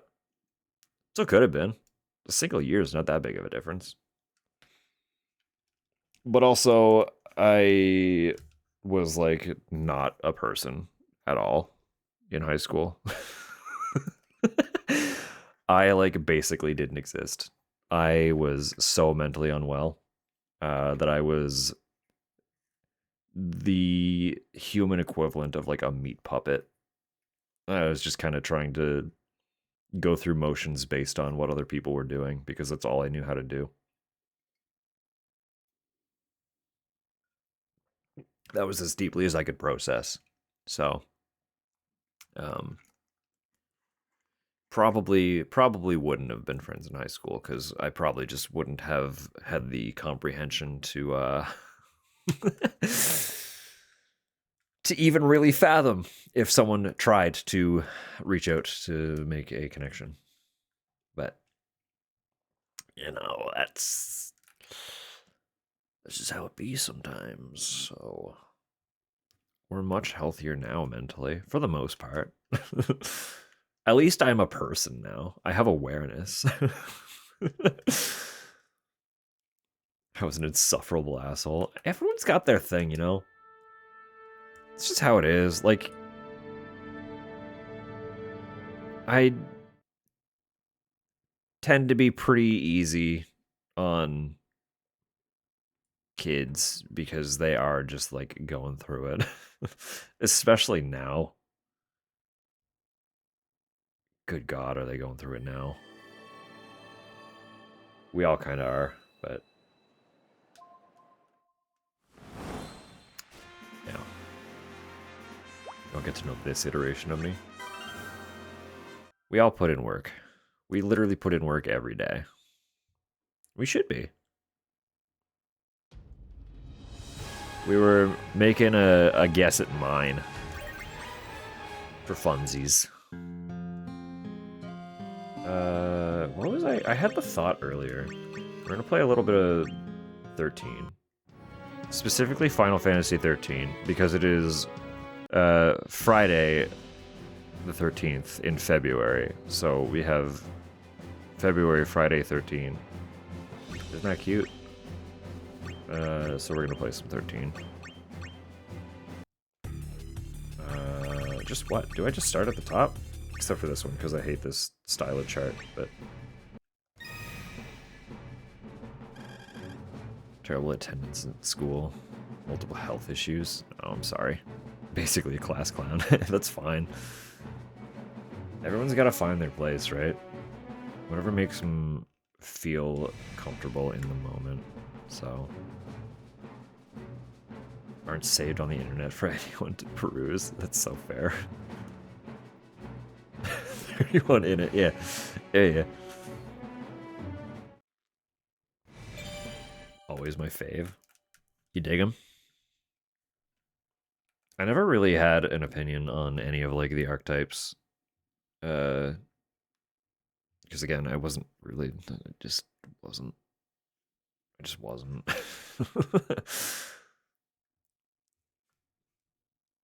Topper was the bully.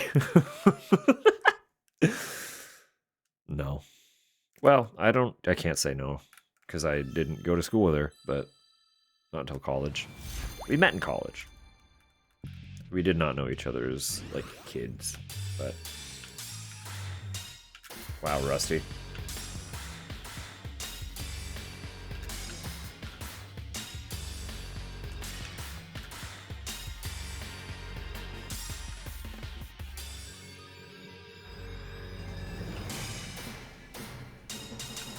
Oh my god, okay, give me a sec. Let me, like, shake off whatever the fuck is happening right now.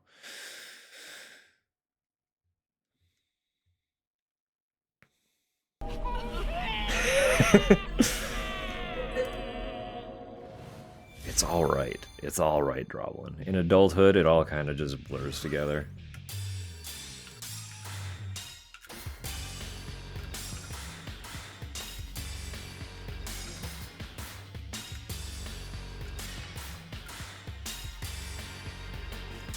Alright, we're kind of coming back into it. We're getting there.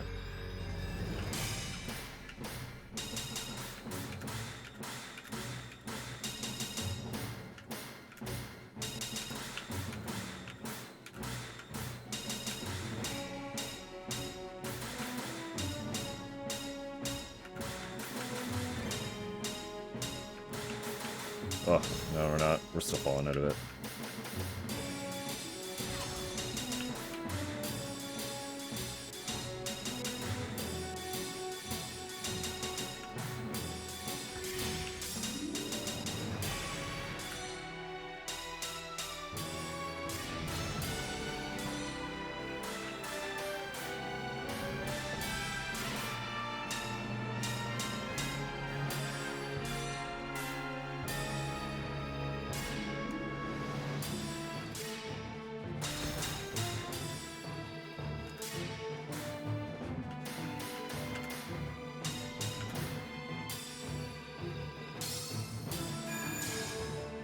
On the topic of Final Fantasy as well, since I am still playing the games,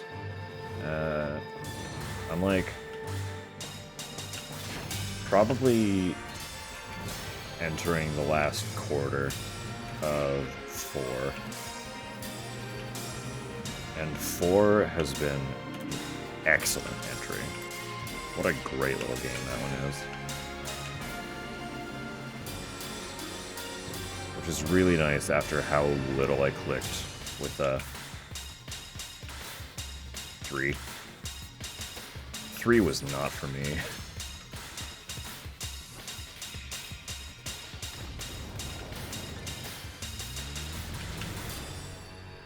Three was not for me at all. That's okay. You can't win them all. An elder. You're so fine, Droblin.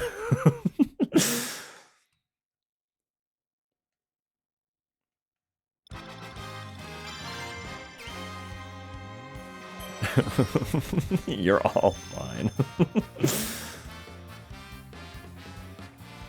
Despite how I know we all feel, really none of us are very old, so it's okay. Good floater kid in high school.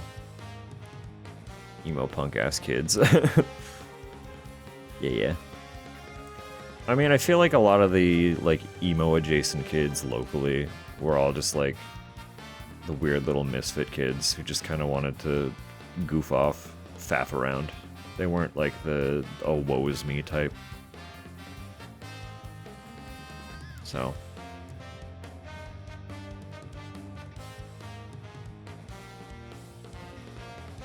age groups are in effect. Well, that's it. Like again, we're all adults. Like we're all well into adulthood. It all just kind of blurs together at this point. It's fine.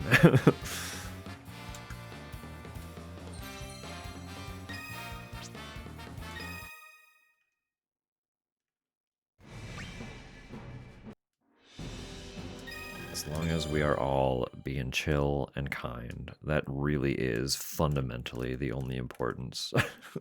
Honestly.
Nice, nice, nice, nice.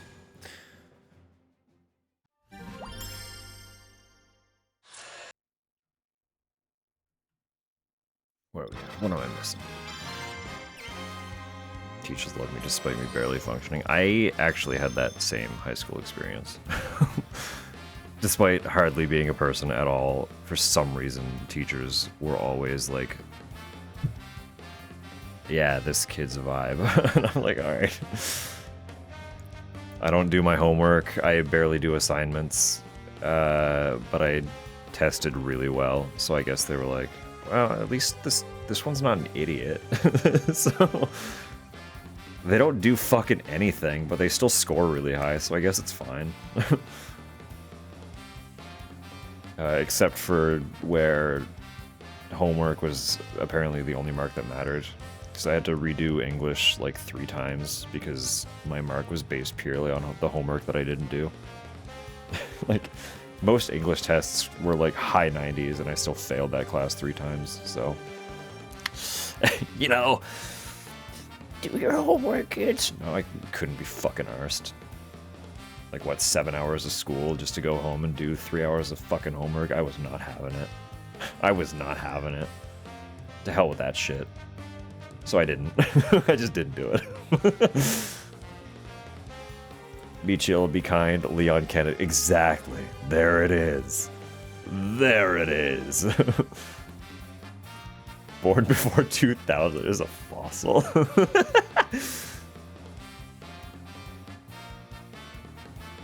Fossil Pokemon set? Yeah. There are quite a few fossil Pokemon.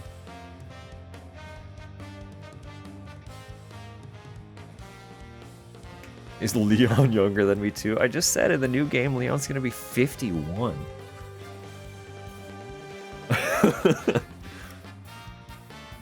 51.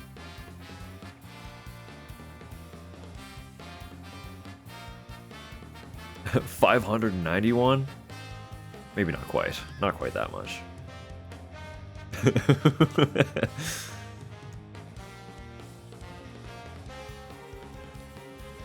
He's an elf. That explains so much. That's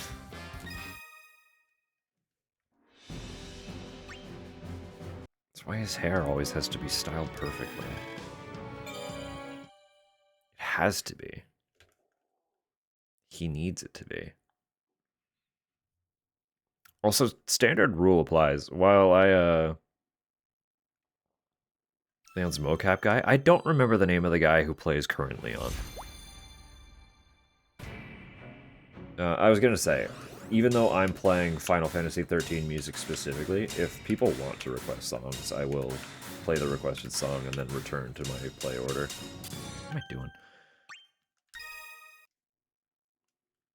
Chris Redfield. Chris is played by Wesker. Goodness.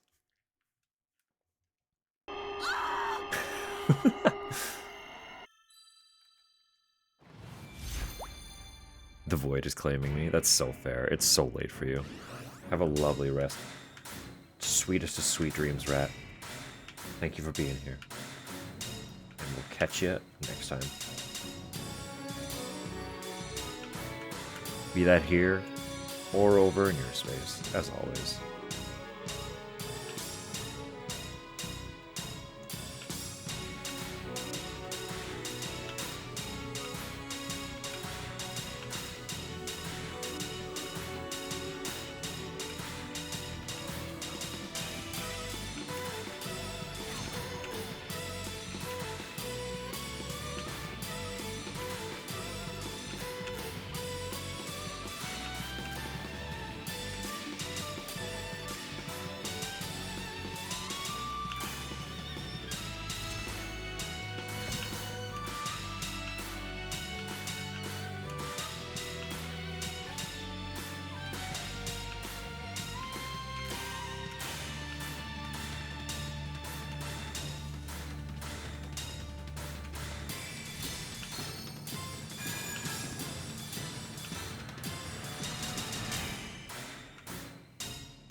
Ah! I hate when the arrows are super close together like that, because they don't quite work by just rolling the stick. So sometimes the inputs get eaten and blended together.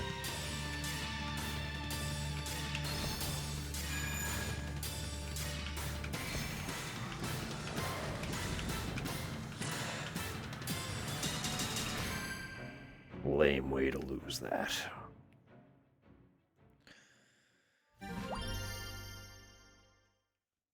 That's fair, too. Off to bed as well. Have a lovely night, Rose Tower. Sweet dreams as well. Thank you for being here. We'll catch you in the next one. Demolishing the spinach rice. Absolutely fair.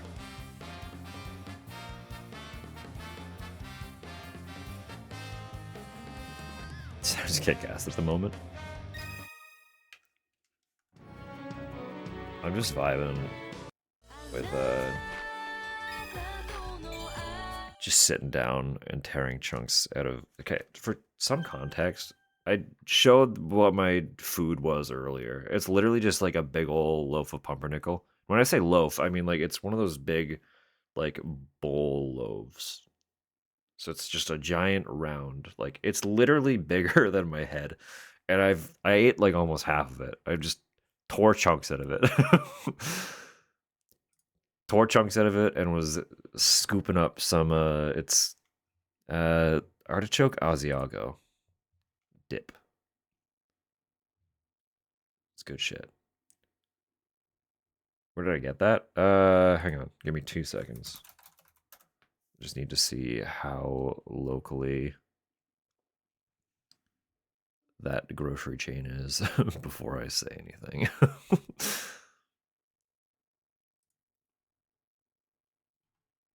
Okay.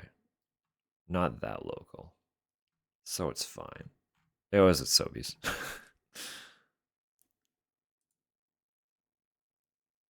They know we live in Atlantic Canada, and Sobeys is at least in Atlantic Canada, so.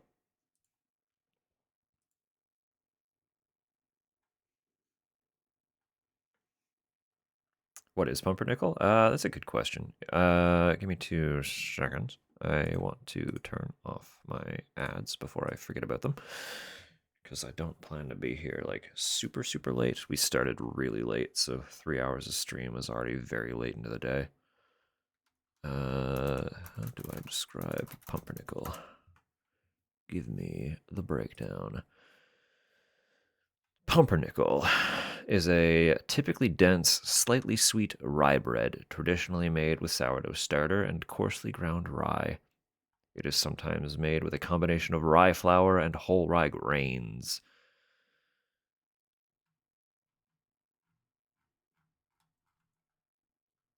The photos make it look very, very dense, but the pumpernickel that I have is like very fluffy. It's very soft, very airy. So I'm wondering if that's just the way that the local grocery store bakeries do it.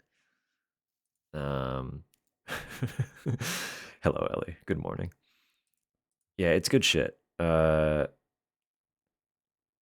I only ate like half the loaf, so I'll try to get a good photo of it before I destroy the rest of it. Puffy flumpernickel. Well,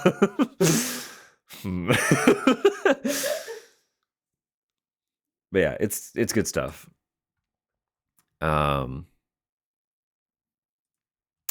Based on the description, when I look up what pumpernickel is supposed to be, I wonder if I've ever actually had proper pumpernickel then. But I really like the way that this loaf is made. So if I don't know, if this isn't like how pumpernickel's supposed to be, I don't know if I want how pumpernickel is supposed to be, you know? Because this shit is just good.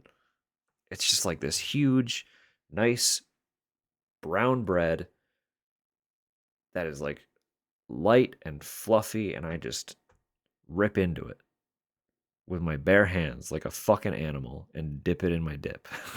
That's how I'm eating it. It's good.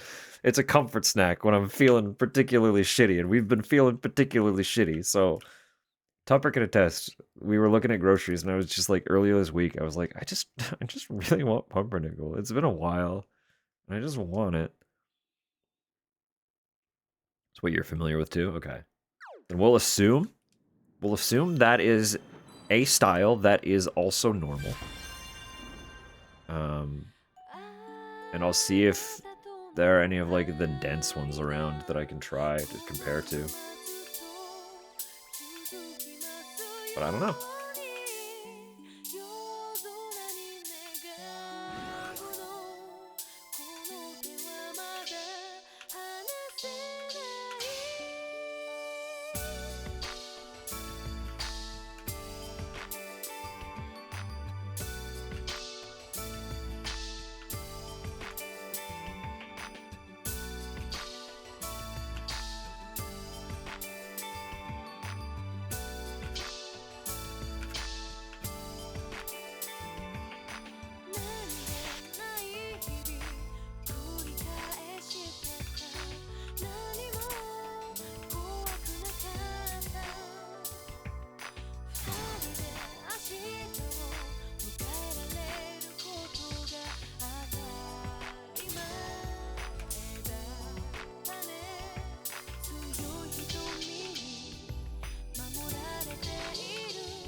I am honestly actually probably going to tear into more of that pumpernickel before I go to bed.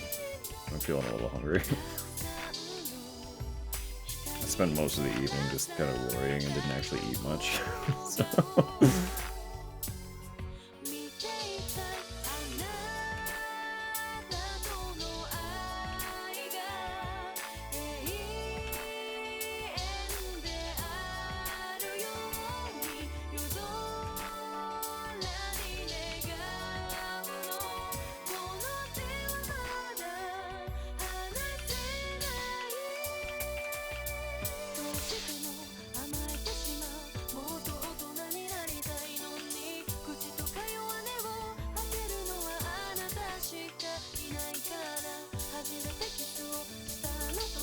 What is happening on my brain right now? This should not be hard.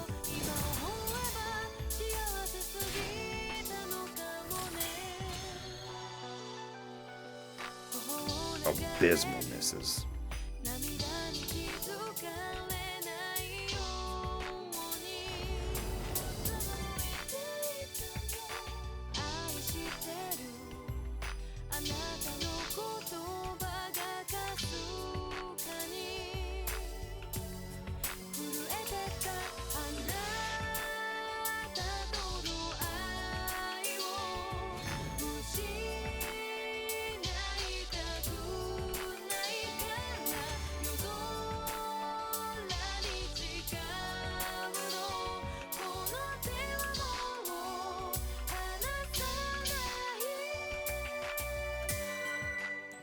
Alright.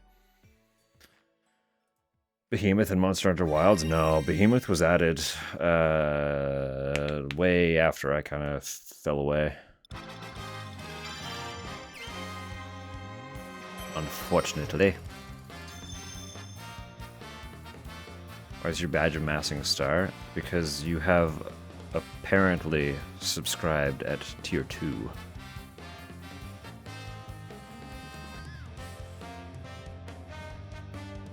I don't know if that was intentional or not, but that's what it's telling me you did. So.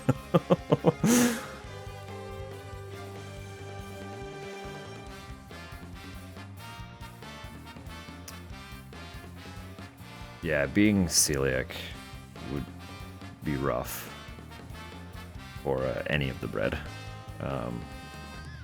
I know we have been told in our shops that people who are gluten sensitive, not celiac, specifically not celiac, because that's obviously a whole other slew of issues. But like, if they just have a sensitivity to gluten, they've had a much easier time eating sourdough. So I don't know what about that specifically, but that is of note. So they could the bread and the yeasty.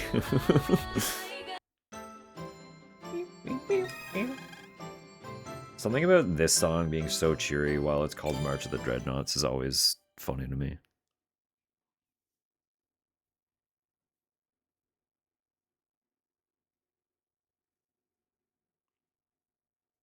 The silly one? Which silly one?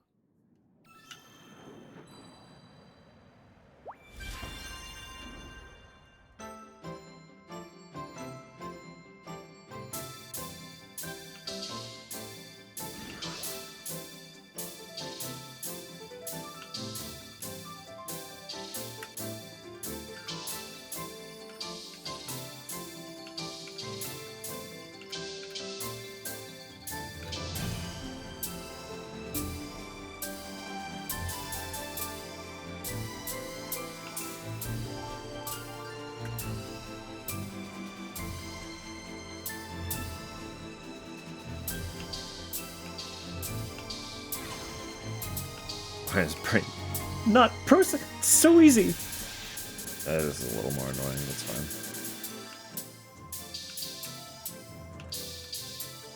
I've like given up. We'll log back in. It's fine.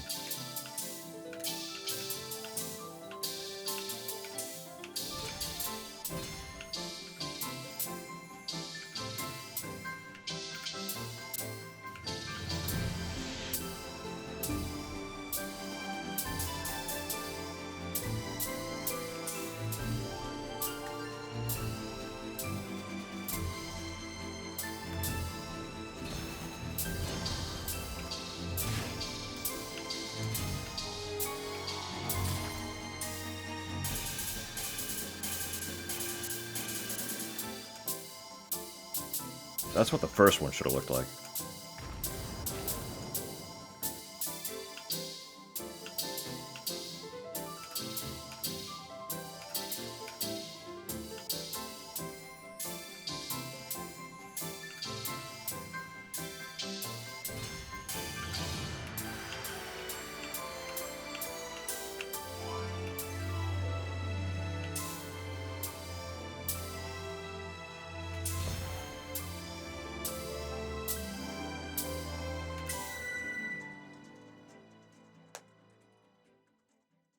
Hop on my chocobo.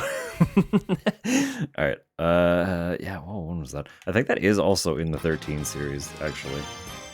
So it's still also, like, on brand.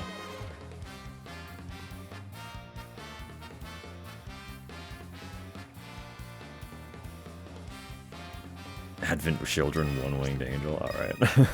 Alright. After the chocobo. It was Crazy Chocobo, I think, right? Crazy Chocobo. And then, you'll lose me for 7 minutes while I play One-Winged Angel. Party comp request? Go for it. Until I have, like, actual redeems set up for it, just throw them at me. There's no real rule.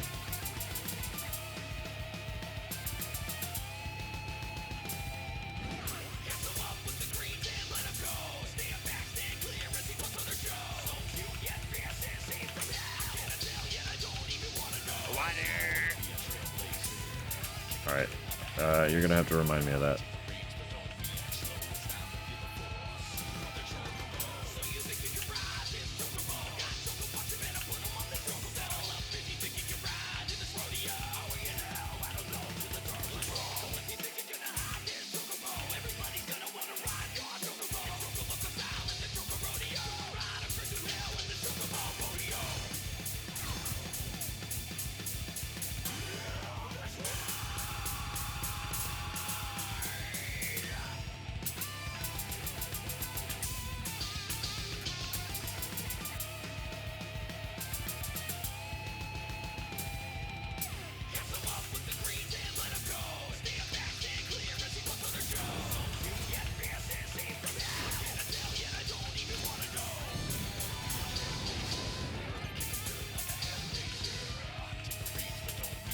I'm really excited to like get the context for this.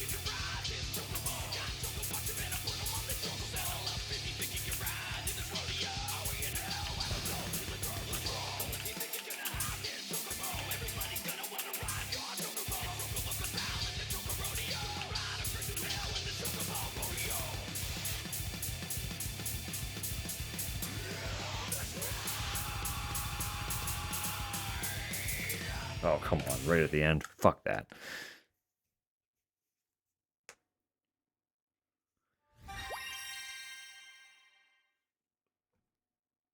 The 4 sickest non-Sephiroth antagonists. The problem is I don't have enough series context yet to know how many of the characters that are playable are antagonists. So I might need aid with that.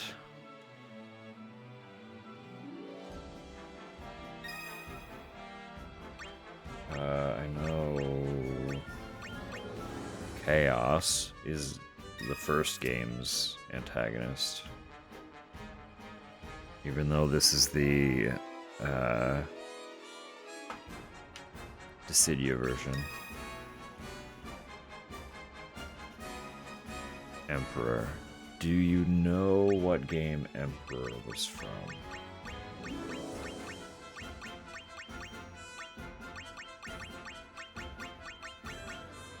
Two? Perfect. Oh, yeah, he was, wasn't he?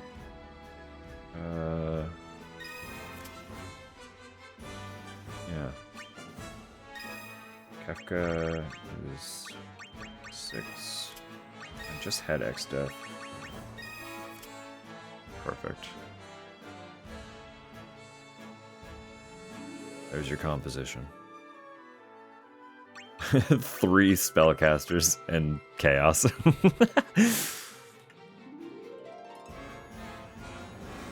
Big blue mommy. Shiva.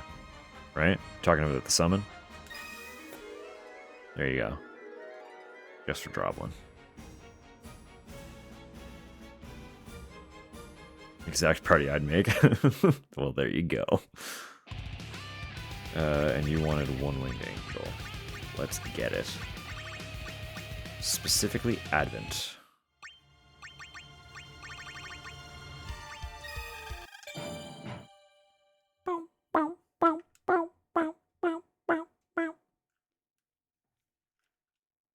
Hold Oh it. my goodness. Hey Google, how do I download movies on the internet? 15 months from Mongoose. That's kind of fucked up, isn't it?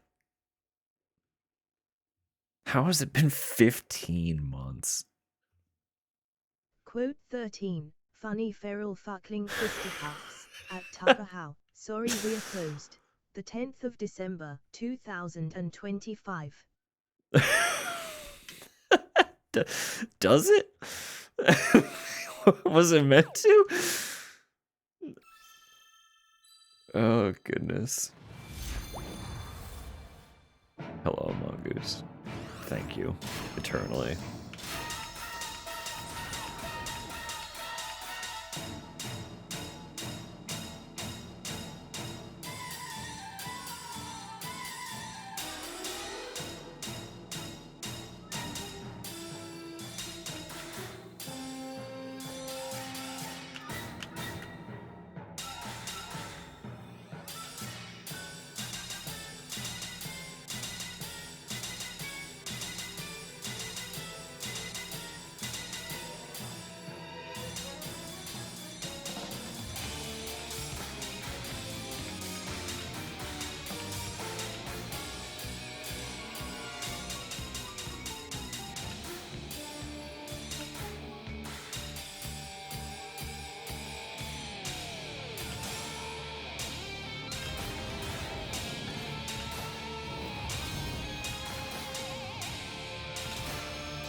Fuck.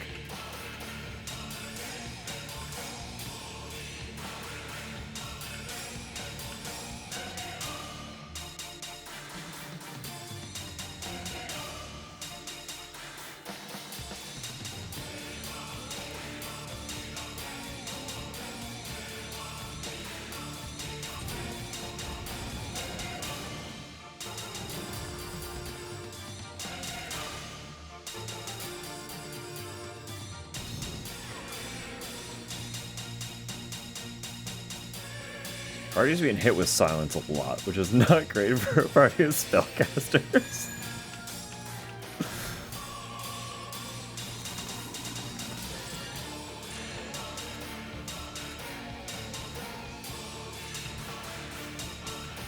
What happened there, brain? Brain malfunction?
Well, that was a little bit of what I was talking about earlier. How sometimes when the arrows are... If you don't like time them perfectly and they're close together, sometimes they just misregister and you hit both of them with a single input. And that one feels bad.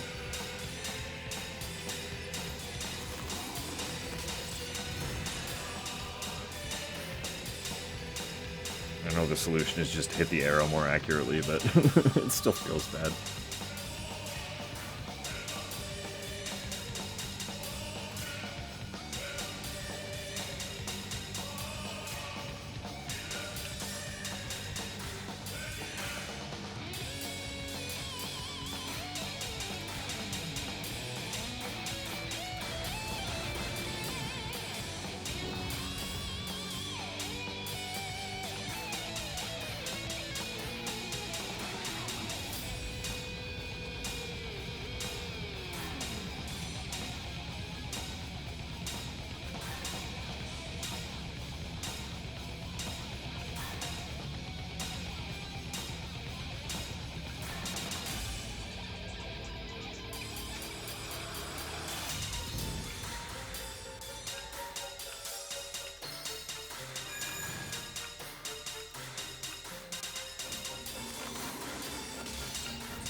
Alright.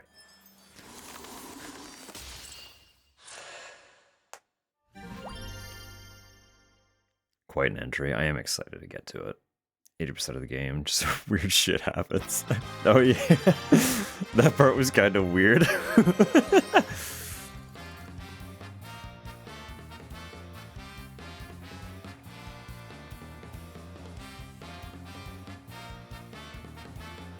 Advent Children version of the song rips. Advent Children just kind of rips, let's be real.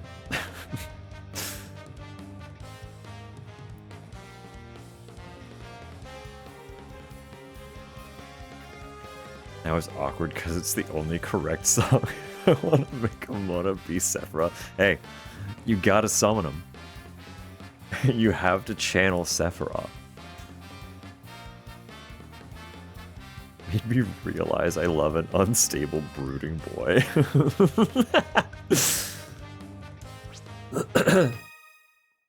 He wasn't as present in Advent Children, to be fair. But there were quite a few of those characters otherwise. No,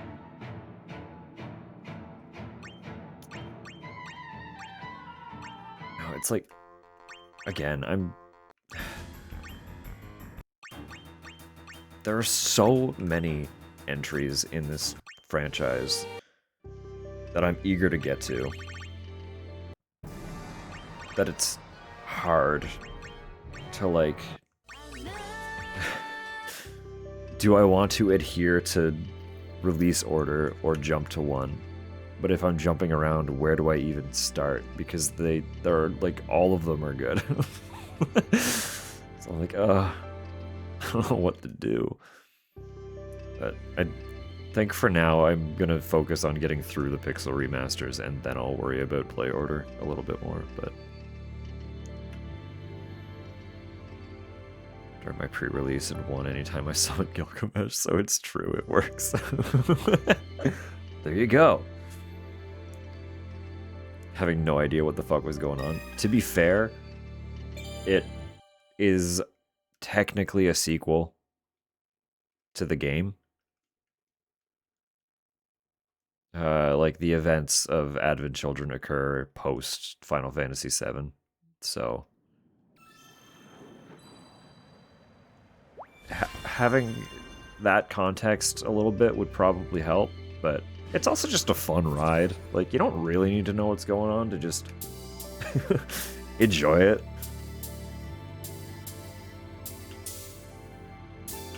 It's one of those. It's just a solid movie for, like, being on a fun little ride.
Played the spin-off to 12.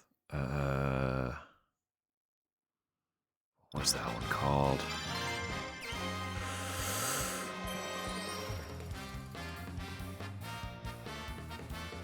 Remnant Wings or Revenant Wings? Something like that. Something Wings. Dirge Cerberus is one that I want to play.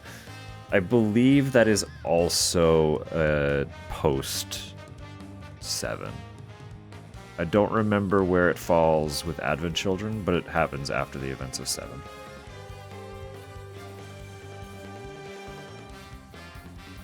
RTS that I sucked ass at. That's fair. RTS can be hard.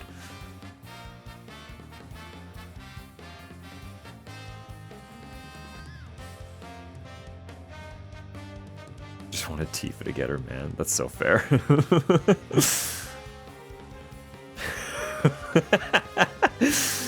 Oh, Droblin. Played and beaten 15, very lately dabbled in 7 and 10. That's fair. See, like, my experience with the franchise is also very limited, and that's why I'm playing them all. Now that I'm finally, like, hyper-fixating on them, because I've always wanted to play them. So now that the interest is there, I'm, like, diving headlong into it. And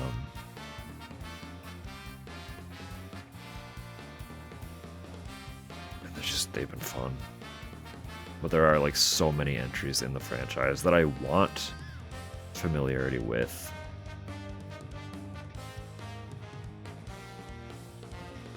Younger audience does. I come across as before the veil lifted. Help how? What could I possibly do? It is a fun game to play. It's always like, how am I perceived age-wise by those around me? Because the other thing too is different age groups will also have dramatically different answers. And that's also part of the fun. Like, I would say most of the time my coworkers were shocked at my age because they were so young and just kind of assumed I was adjacent to their age. because I was the cool barista. I couldn't be old. To the 19-year-old kid, fresh out of high school, whatever.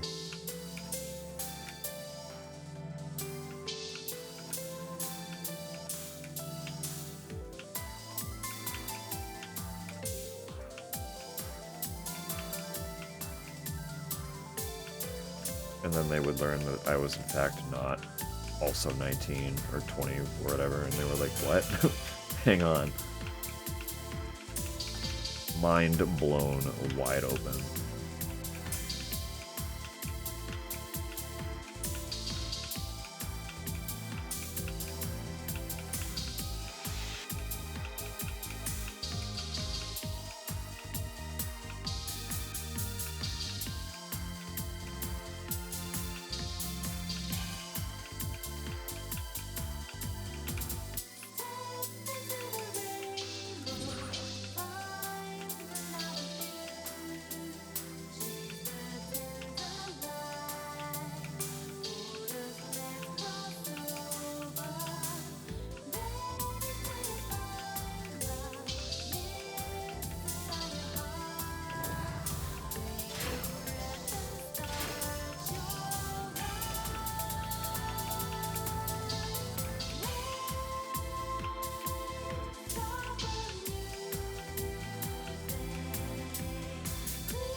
Distract him.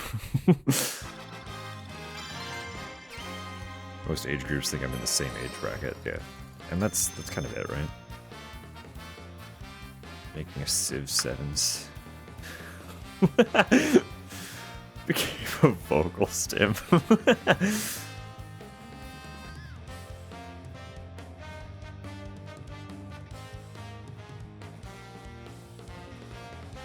Could be the height difference. See, that also changes things a lot, doesn't it? It's always just like circumstance changes perception, right? I'm sure if we were to ask the freshly hired front of house kids how old I am now, they would probably guesstimate higher now that I'm not working front of house. Because the roaster's like, wow, that's gotta be like a proper adult job, right? So, purely position, I think, would change their perspective of my age bracket.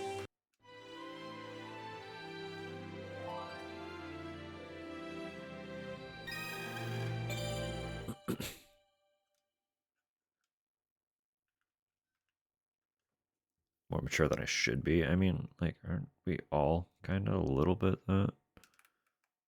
I got that, but it was mostly the mental illness. You know? We all have our reasons for falling where we fall.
People have their life together to be my age or older. I mean, that's fair.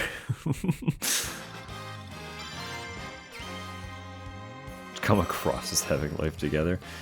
That is how most adults who seem like they have their lives together tend to actually be. They just have enough of a grasp on what they're doing that for those of us who have slightly less of a grasp, it's like unfathomably established to witness. It's like, whoa! Holy fuck, they're doing the thing. We think about doing the thing, but like they're doing the thing, you know?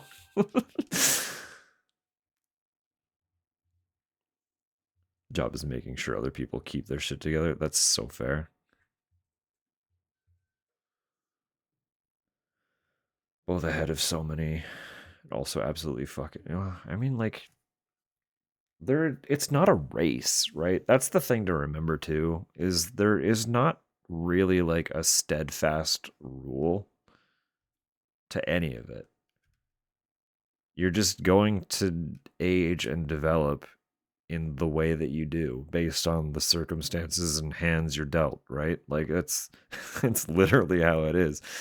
There isn't really, there's no blueprint. There's no follow XYZ and suddenly you've got this and that. It's all fluidity. Like you can't follow someone else's life path and expect it to fall the exact same way for you. It's just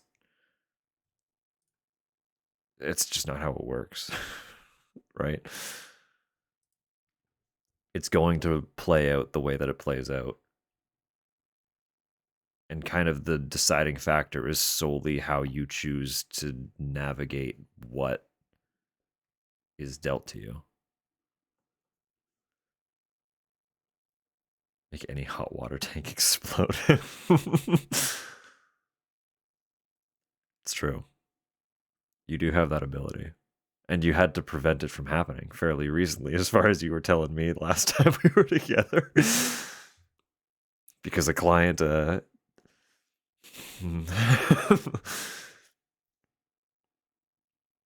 Toro is supposed to go through to become an adult, simply still a teenager. I mean, like, there are aspects to aging. There are certain ways that you should develop and become more mature, but also you shouldn't let life take your whimsy.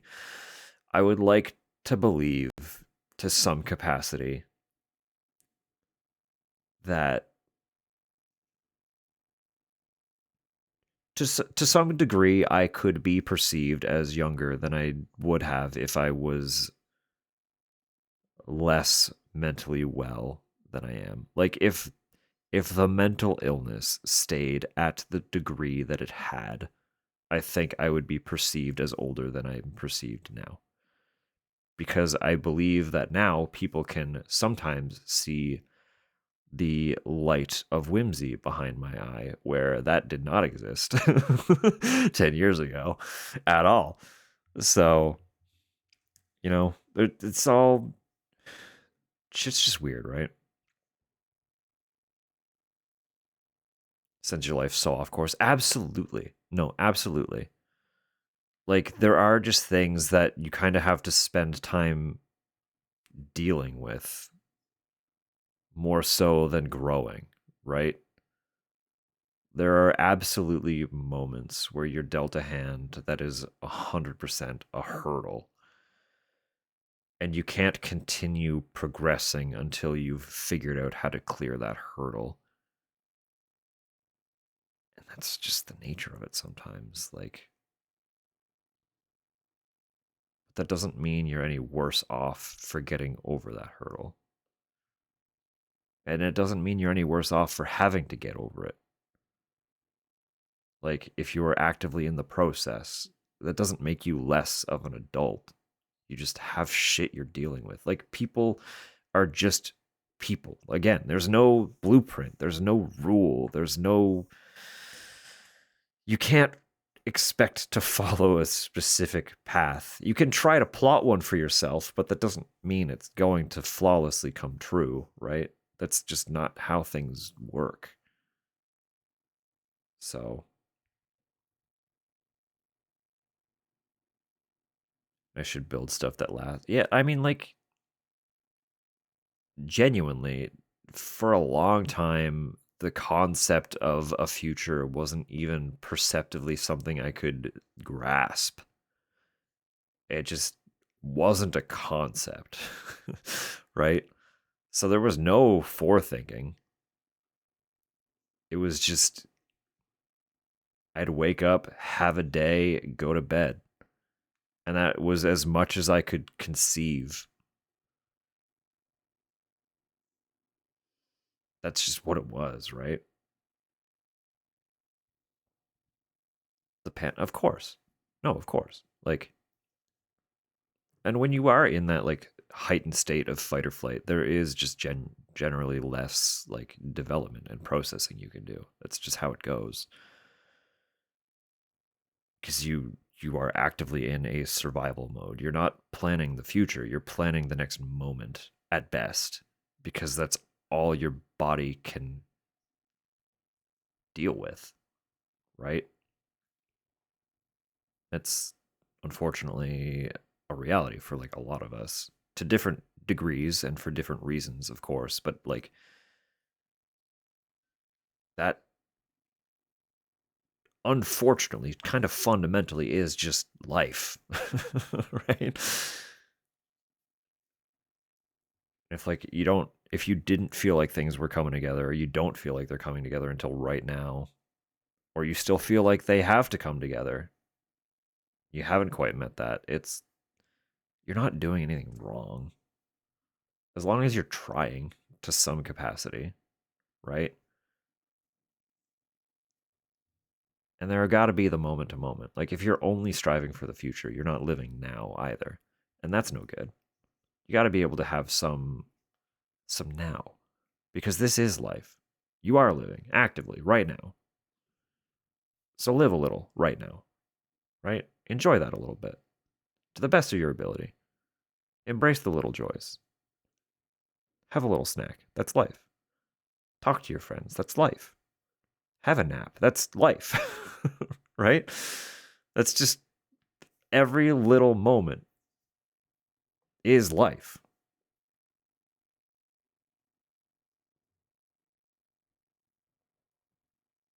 Starting a chicken farm in my fridge. All right, heard.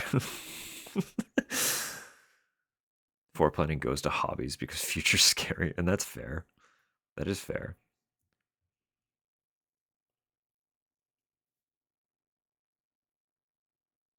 Do not let that first panic thought speak. Yeah.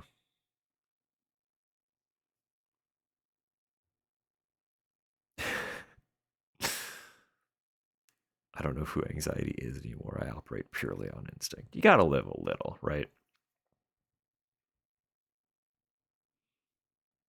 There's always gotta be some life. Gotta plan a magic night. We can discuss.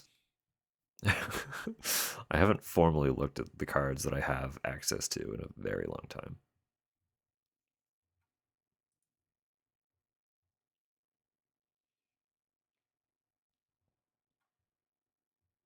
Commander deck sleeved up. I would have to learn Commander. I've never played Commander.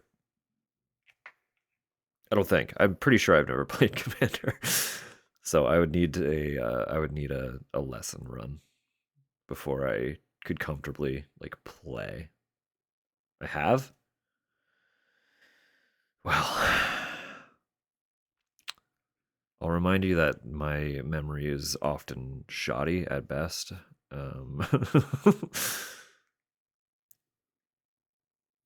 If I was playing Commander with one of your decks, then I have probably played one Commander deck. Eat mongoose after he killed everyone. Okay. All right.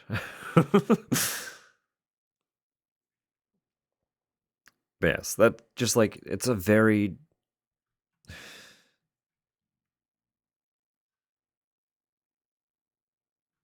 everyone is navigating this playing field called life, right? No one, again, there's no rule book.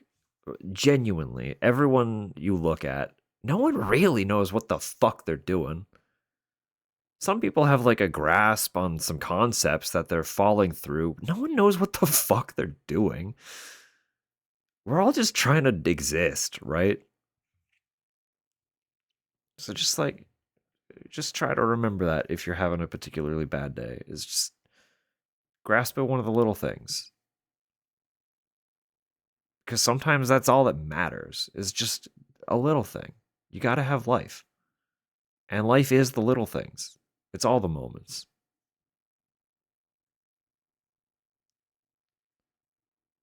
Picking my sandwich the other day. I feel like he'd enjoy that. I shouldn't put words in his mouth, but I feel like he'd enjoy that. Free sandwich photo? Why not? There it is.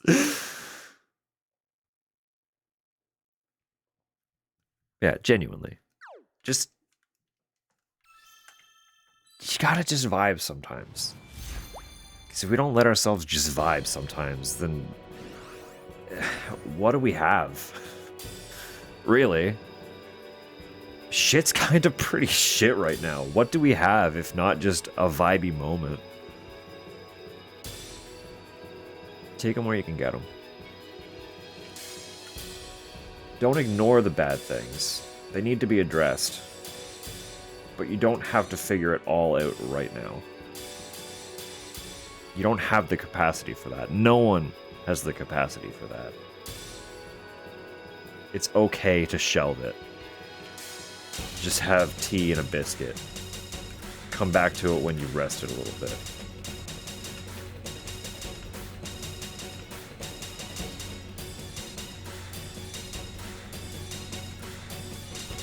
Always remember that you don't have to navigate it alone either.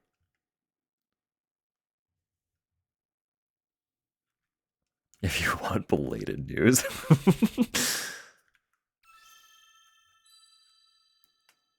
Walkie is the one with professional food trading. I don't think he will ever be upset about receiving food photos. Food is one of his things. It's a little treat just to witness it.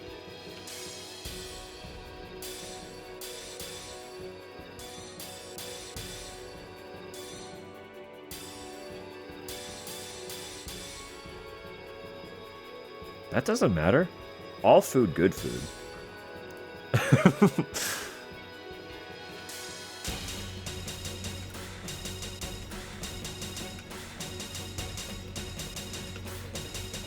I literally in the Discord earlier sent a photo that was so gremlin core of just like a chunk of bread ripped out by hand in dip.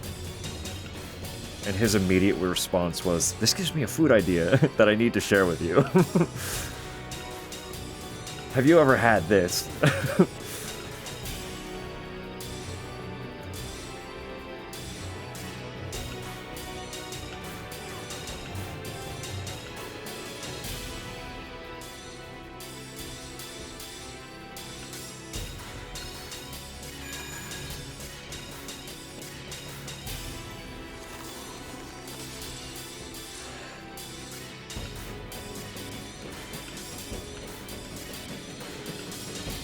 My brain falling apart at that part. That's weird. That shouldn't have been hard.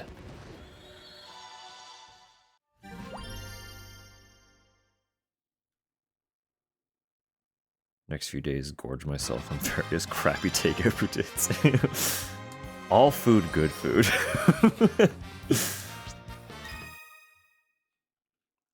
All food, good food.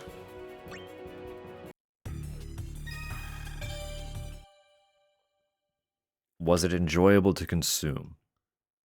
Good food. Did it sustain your existence? Good food. What if it did actually? We can figure that out. Could probably whip one together.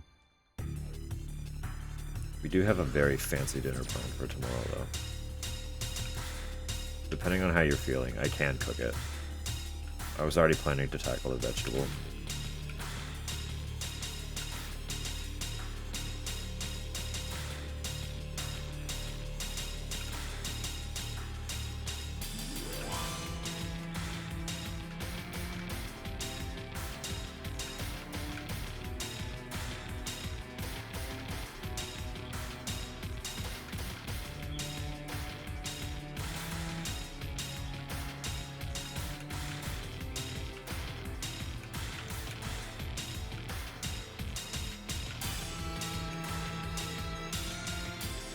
having like micro brain malfunctions.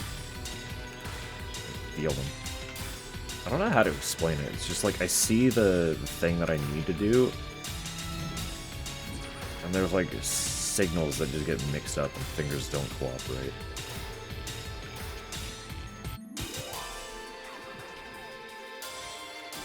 I am quite tired though. My nerves are probably a little shot after the evening. So signal mix-up isn't too surprising.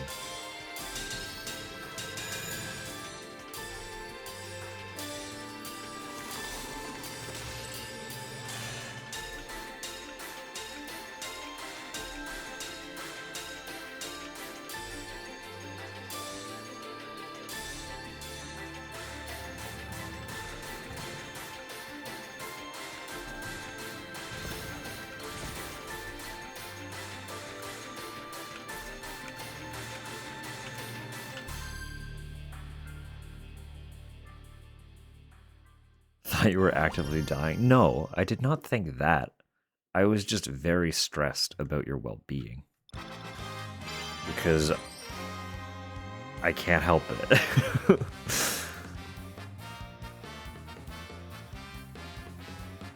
To let you do the stakes. I would... Listen, that's fine. If you feel well enough to be upright to cook the steaks, valid. The other stuff is so much additional prep, and the steaks cook so fast that you can just sit there and vibe until it's steak time. Because, like, if you want the halloumi done the way that you were talking about getting it done, that will take time. That will take time, because we're essentially deep frying it. It'll probably shallow fry, but it's still, like, fried, right?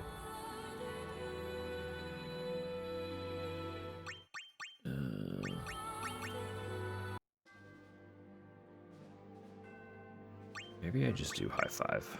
Do I just jump to high five, get that out of the way? And then,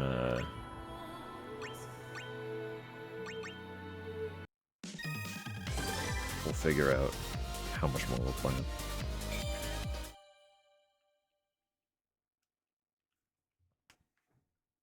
It is 10 to midnight, actually. This should be probably the last one. Probably be the last one. The fact that we've gotten like a 4-hour stream out of tonight was not anticipated or intended, especially with starting so late.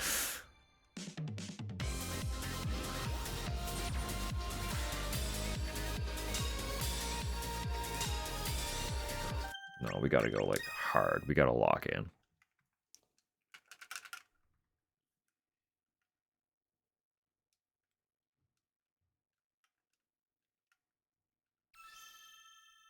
Fucking up in the first 30 seconds. Ain't it?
Fuck. Why'd I let that go?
just so fun.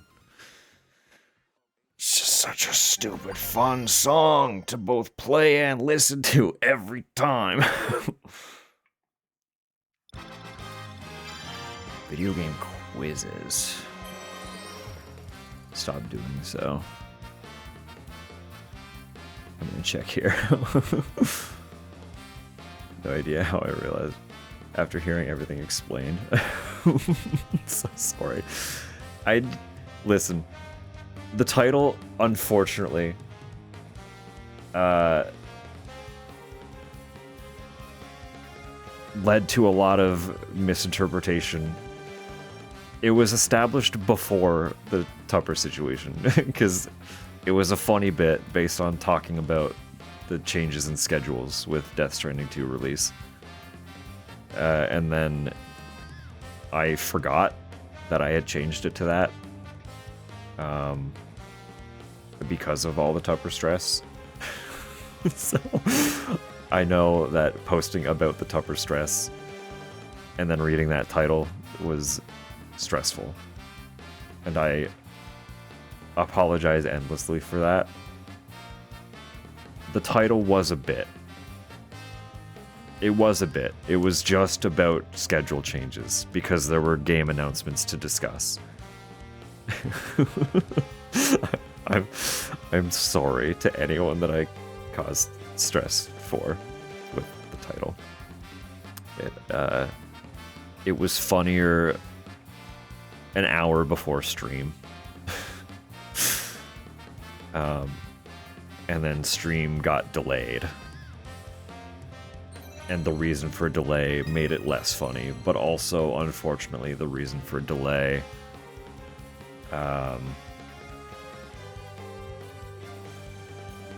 made me forget that the title was what it was. I'll study harder, I'm sorry. I'm sorry, everyone. It was all just very unfortunate happenstance that it came together the way that it did. I didn't mean to scare anybody.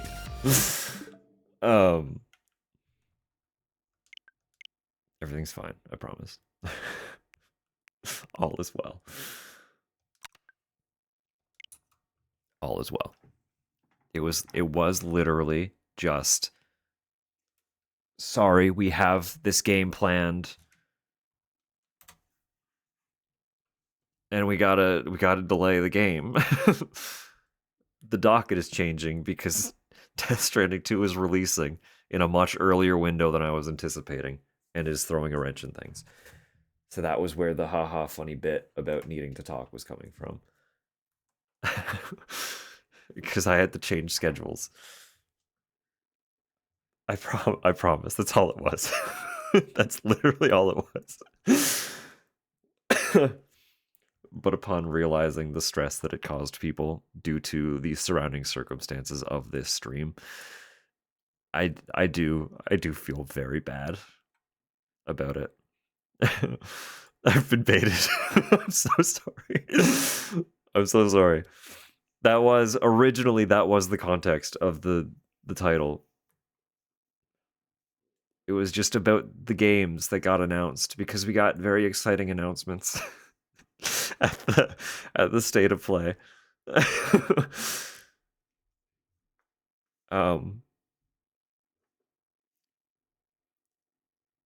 And then Tupper was, dealing with an issue. And it became less of a funny bit that should have been changed, but I forgot that it was there. I'm sorry. I am sorry. That's on me. That's all my bad. I do apologize. Sit and tap along to the rhythm game. Listen, I do too. If I happen to be watching someone play a rhythm game, I find myself tapping. You got it in you. You got it in you. You got to find one of the ones that you click with. Start playing some rhythm games. You got it in your bones. If you're tapping to the tunes, you got them in your bones. You got to play a rhythm game. That's the rules now.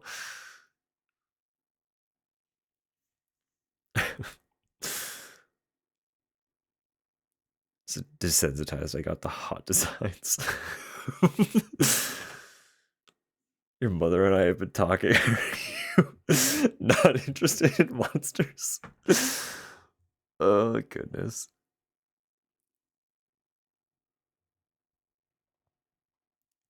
Playing Date Everything and the desk and water heater characters. Hello? I don't know those characters. Hang on.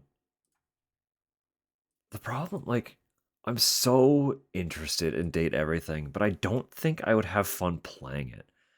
I just really, really enjoy watching other people play it. Like, when it released, it was one of my favorite things to tune into. I was over the moon anytime someone I enjoyed was playing that game. Because it was so fun to watch. I don't think I'm not a dating sim person, so I don't think I would have fun playing it. Kind of been your experience? That's so fair. That's so fair. Desk is Dasha. Okay. Date Everything. Dasha.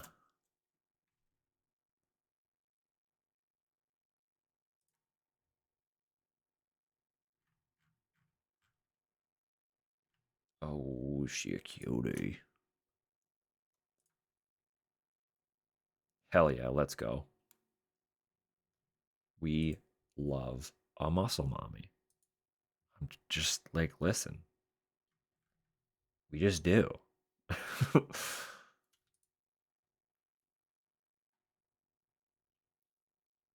Gives me secondhand anxiety watching it, really. Feed off the rejection sensitive. That's fair. Nah, I just thrive on a... Put her on screen? All right, one sec.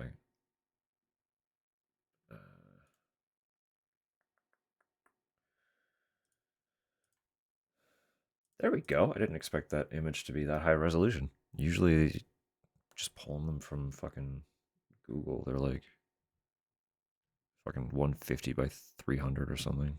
That's the wrong screen. I'm gonna just use the buttons. You have buttons set up very specifically for this. Dasha. Dasha. Dorian and Betty are my faves. That's valid, though. That is valid. They are both very hot. You can't really go wrong.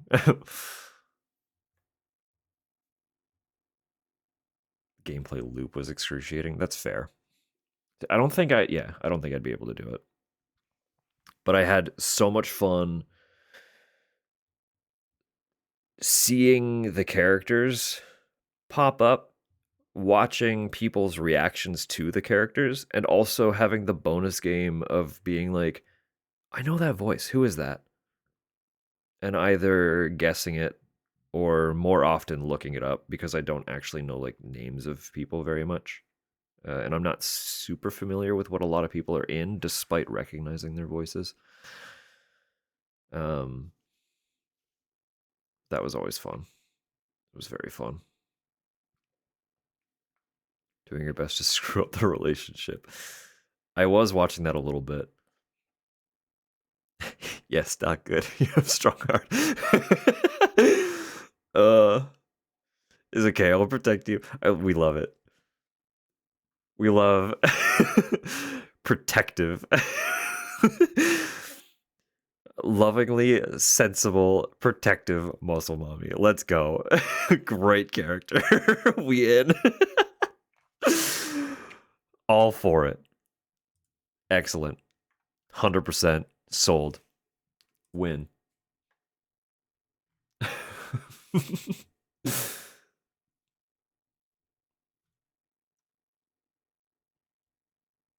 You strong girl. You farm.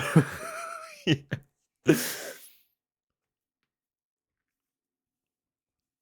Pointing in real time. You should have seen my reaction when I realized... Oh, who did he play? Hang on. One sec. Tony. He played Tony. Watching... Who was it?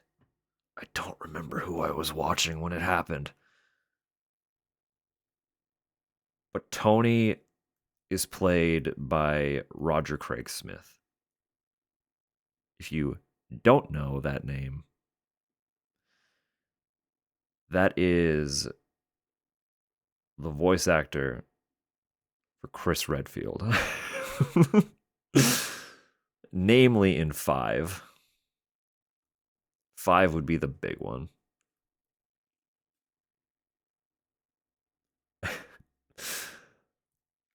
But as Tony, he's doing an accent. Got a little bit of like a funny bit vibe going on, right? So I heard it and was like, wait. Hang on. I know this voice. Who is this? And when it clicked, before I even remembered the name Roger Craig Smith, it clicked and I was like, it's Redfield! That's Chris! Tony's Chris! It was so much fun. I was having a great time. Elijah Wood played an iteration. I did know that. Which one? Hang on. Elijah Wood, Spyro.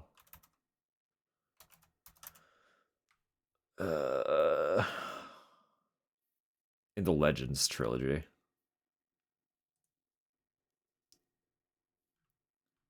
Yeah, I know my youngest brother enjoyed a couple of the Legend of Spyro games.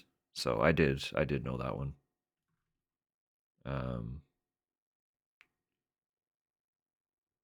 while ago.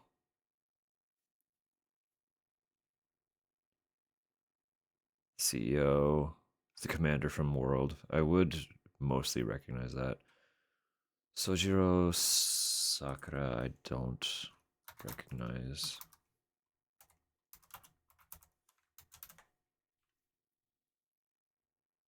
Okay. I recognize the character, yeah. Not by name, but I do recognize that character a little bit. I also...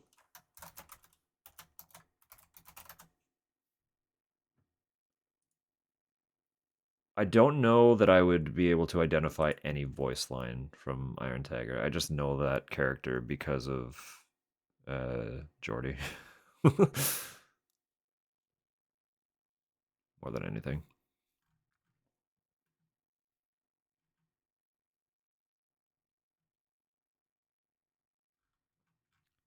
What else has Elijah done? Because Elijah's been kind of fucking everywhere, honestly. Like, he'd just be out there doing stuff. Kind of whatever he wants.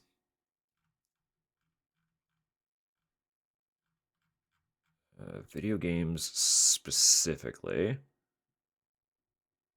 He voiced Frodo in Lord of the Rings games. He reprised his Happy Feet role for a video game tie-in. He did the Legend of Spyro's games. God of War 3. He was Deimos. And a Bloodpool voice. So if anyone played God of War 3, Deimos was Elijah Wood. He did Frodo in Lego Lord of the Rings. I don't know Broken Age, but he was a character named Shay. Just a lot of Frodo, actually. He did a lot of video game Frodo. There's more Lego. Lego The Hobbit and Lego Dimensions. He was also Frodo.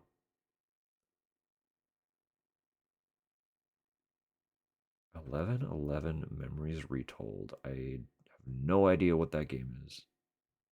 He was a character named Harry. He was Nick John Smith in Psychonauts 2. And he was Dr. Jonathan Crane in Arkham Shadow? Really? Elijah Wood was fucking Scarecrow. What the hell? Powerful. Powerful. Anyway.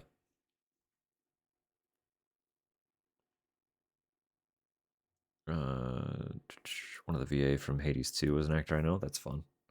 Which one? Which one, though? Bugsnax, recognize one of the character voices. Forgot their names, so just scream Philbo in excitement. I love that, though.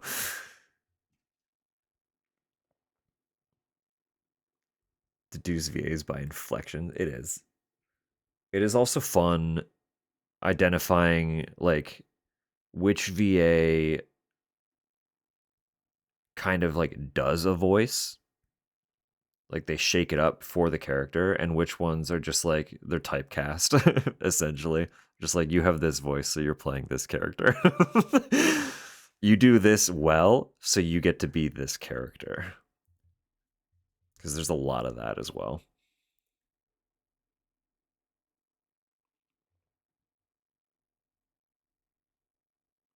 Shell Ruff. Fujiko from Lupin and the teacher from P5. The current Cream the Rabbit. That's fun.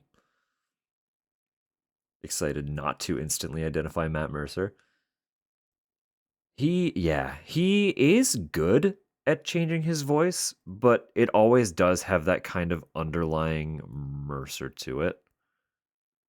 Like, he's kind of the weird in-between, because he's not exactly typecast, but even when he's doing a character, he's still usually pretty identifiable.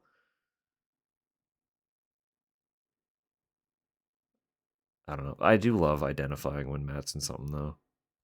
I don't know. I got a soft spot for Matt. I won't lie. He's just a bean. Just a little bean out there doing the thing.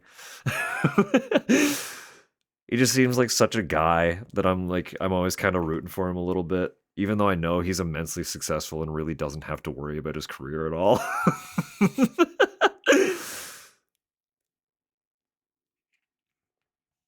Need a lot of lower impact voices. Yeah, that's fair.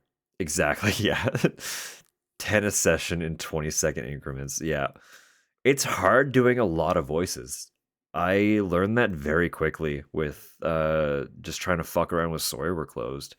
Trying to, like, do a bunch of unique voices kind of on the fly. Really hard. It's really fucking hard. Like, holy shit. People can actually do that and, like, sustain it. It's like, my God. I understand why some people just stick to being typecast, because holy fuck, this is challenging. But the whimsy of putting on a bunch of different voices, I would not trade that for the world. Dialed in on 2 voices for the leads. Loved. Struggle to find a third. No, that's so fair.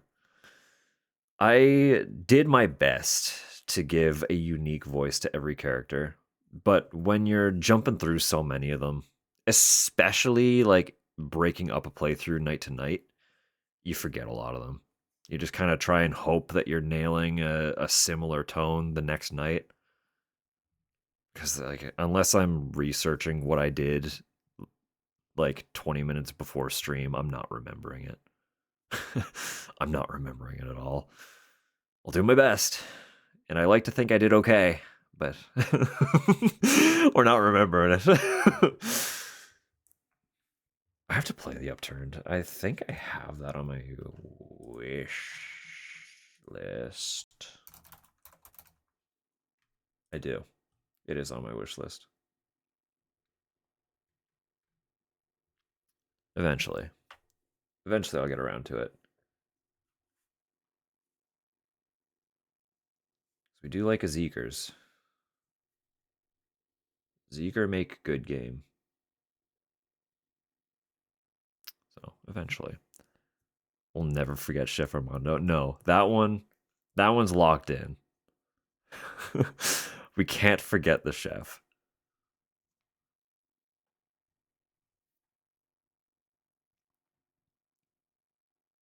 I could be typecast as snake monsters.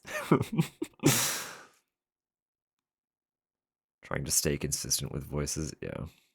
That's it, right? I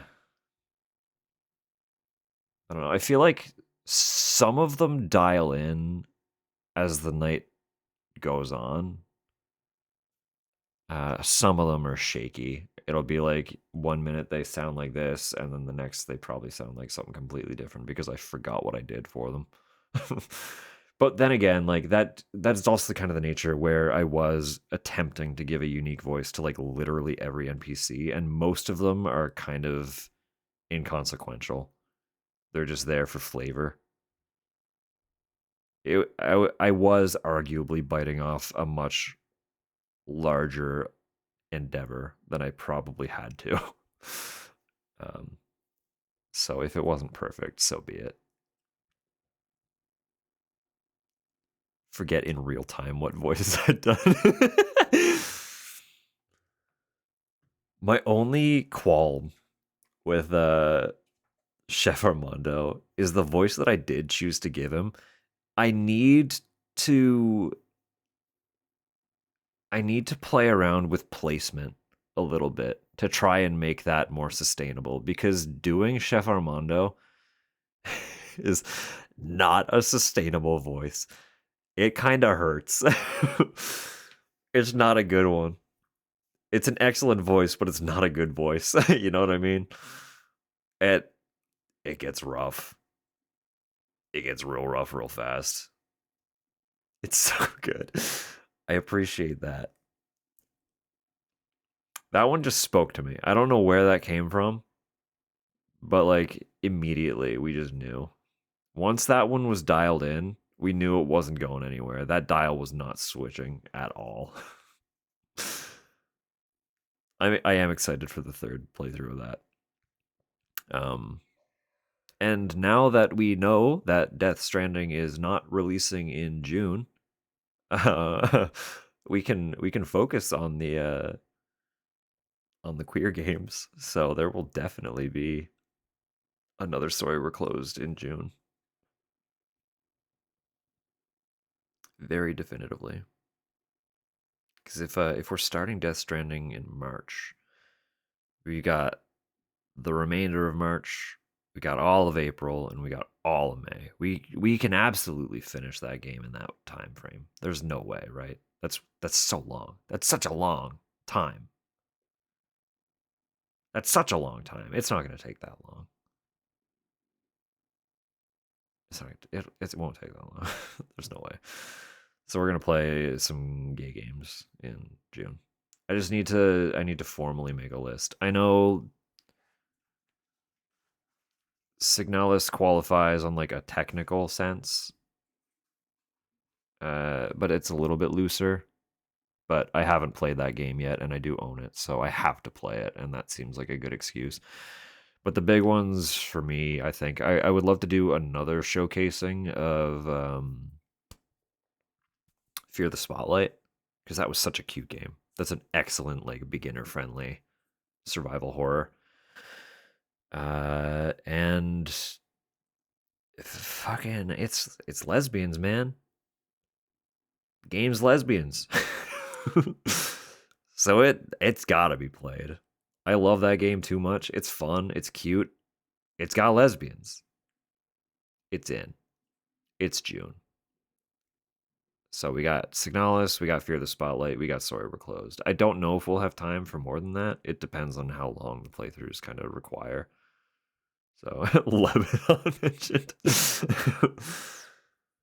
How we feel about them Lebanese, you know?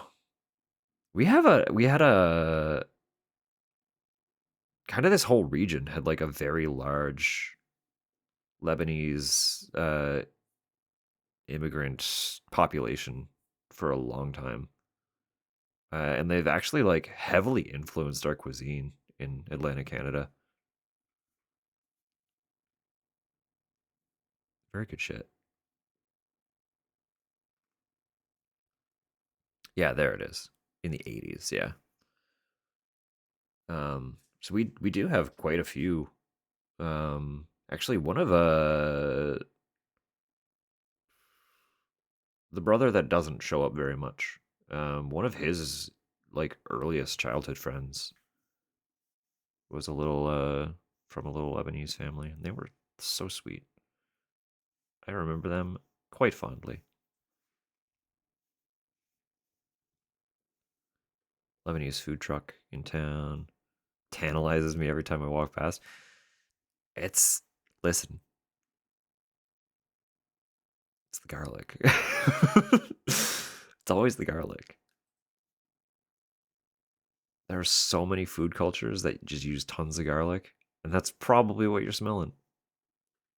Because that's usually what draws you in.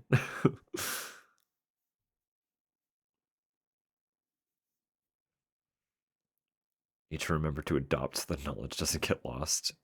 Since they can't reproduce? They can't reproduce? Am I missing a bit? I'm losing layers. What's happening here?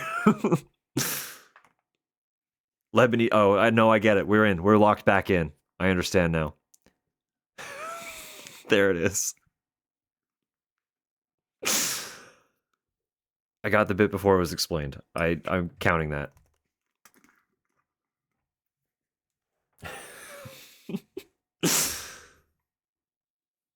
It was a full circle bit. It was good. My brain's just shut down.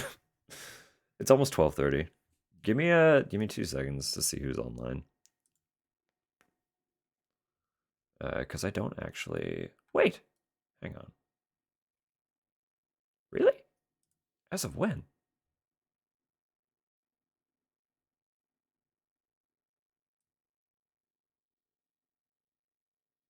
Wow. As of only an hour ago. Okay. Have I ever had the opportunity? I think I have. We almost never get to raid Cause, so we're gonna go say hi. Because she recently got her account back after an unjust suspension. And her partner is actually still dealing with an unjust suspension. So... What? What? What up?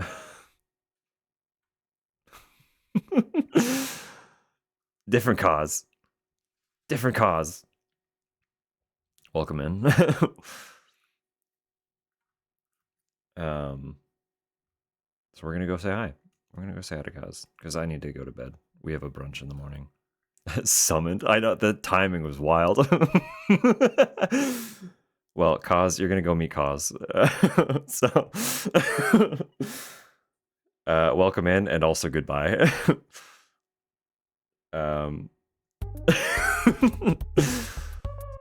Yeah, Cause is a sweetheart.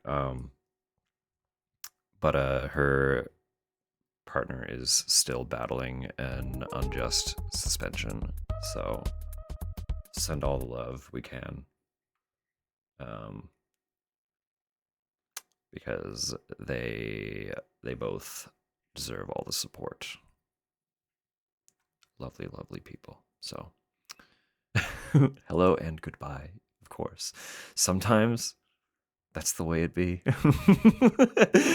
But I hope you have a lovely day, night, morning, evening. I don't know what your time zone is, so wherever you're headed, in terms of your overall period of time, I hope it's lovely. Let me get this started. Raid Kazvitsi.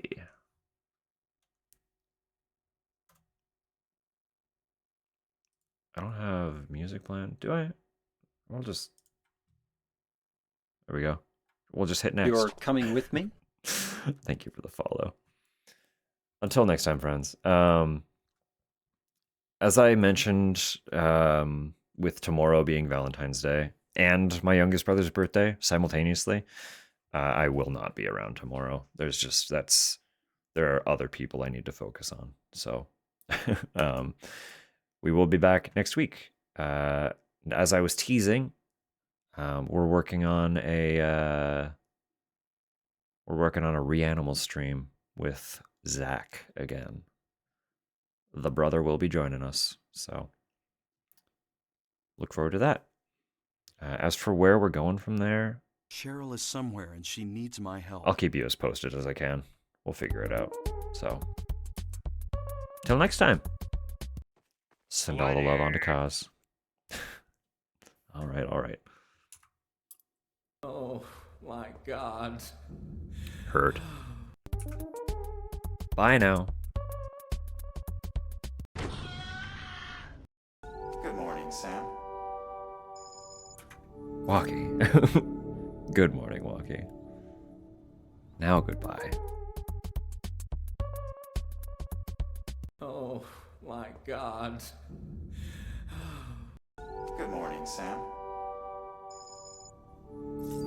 Well, the raid happened, but if you can still hear me, good morning, Droblin.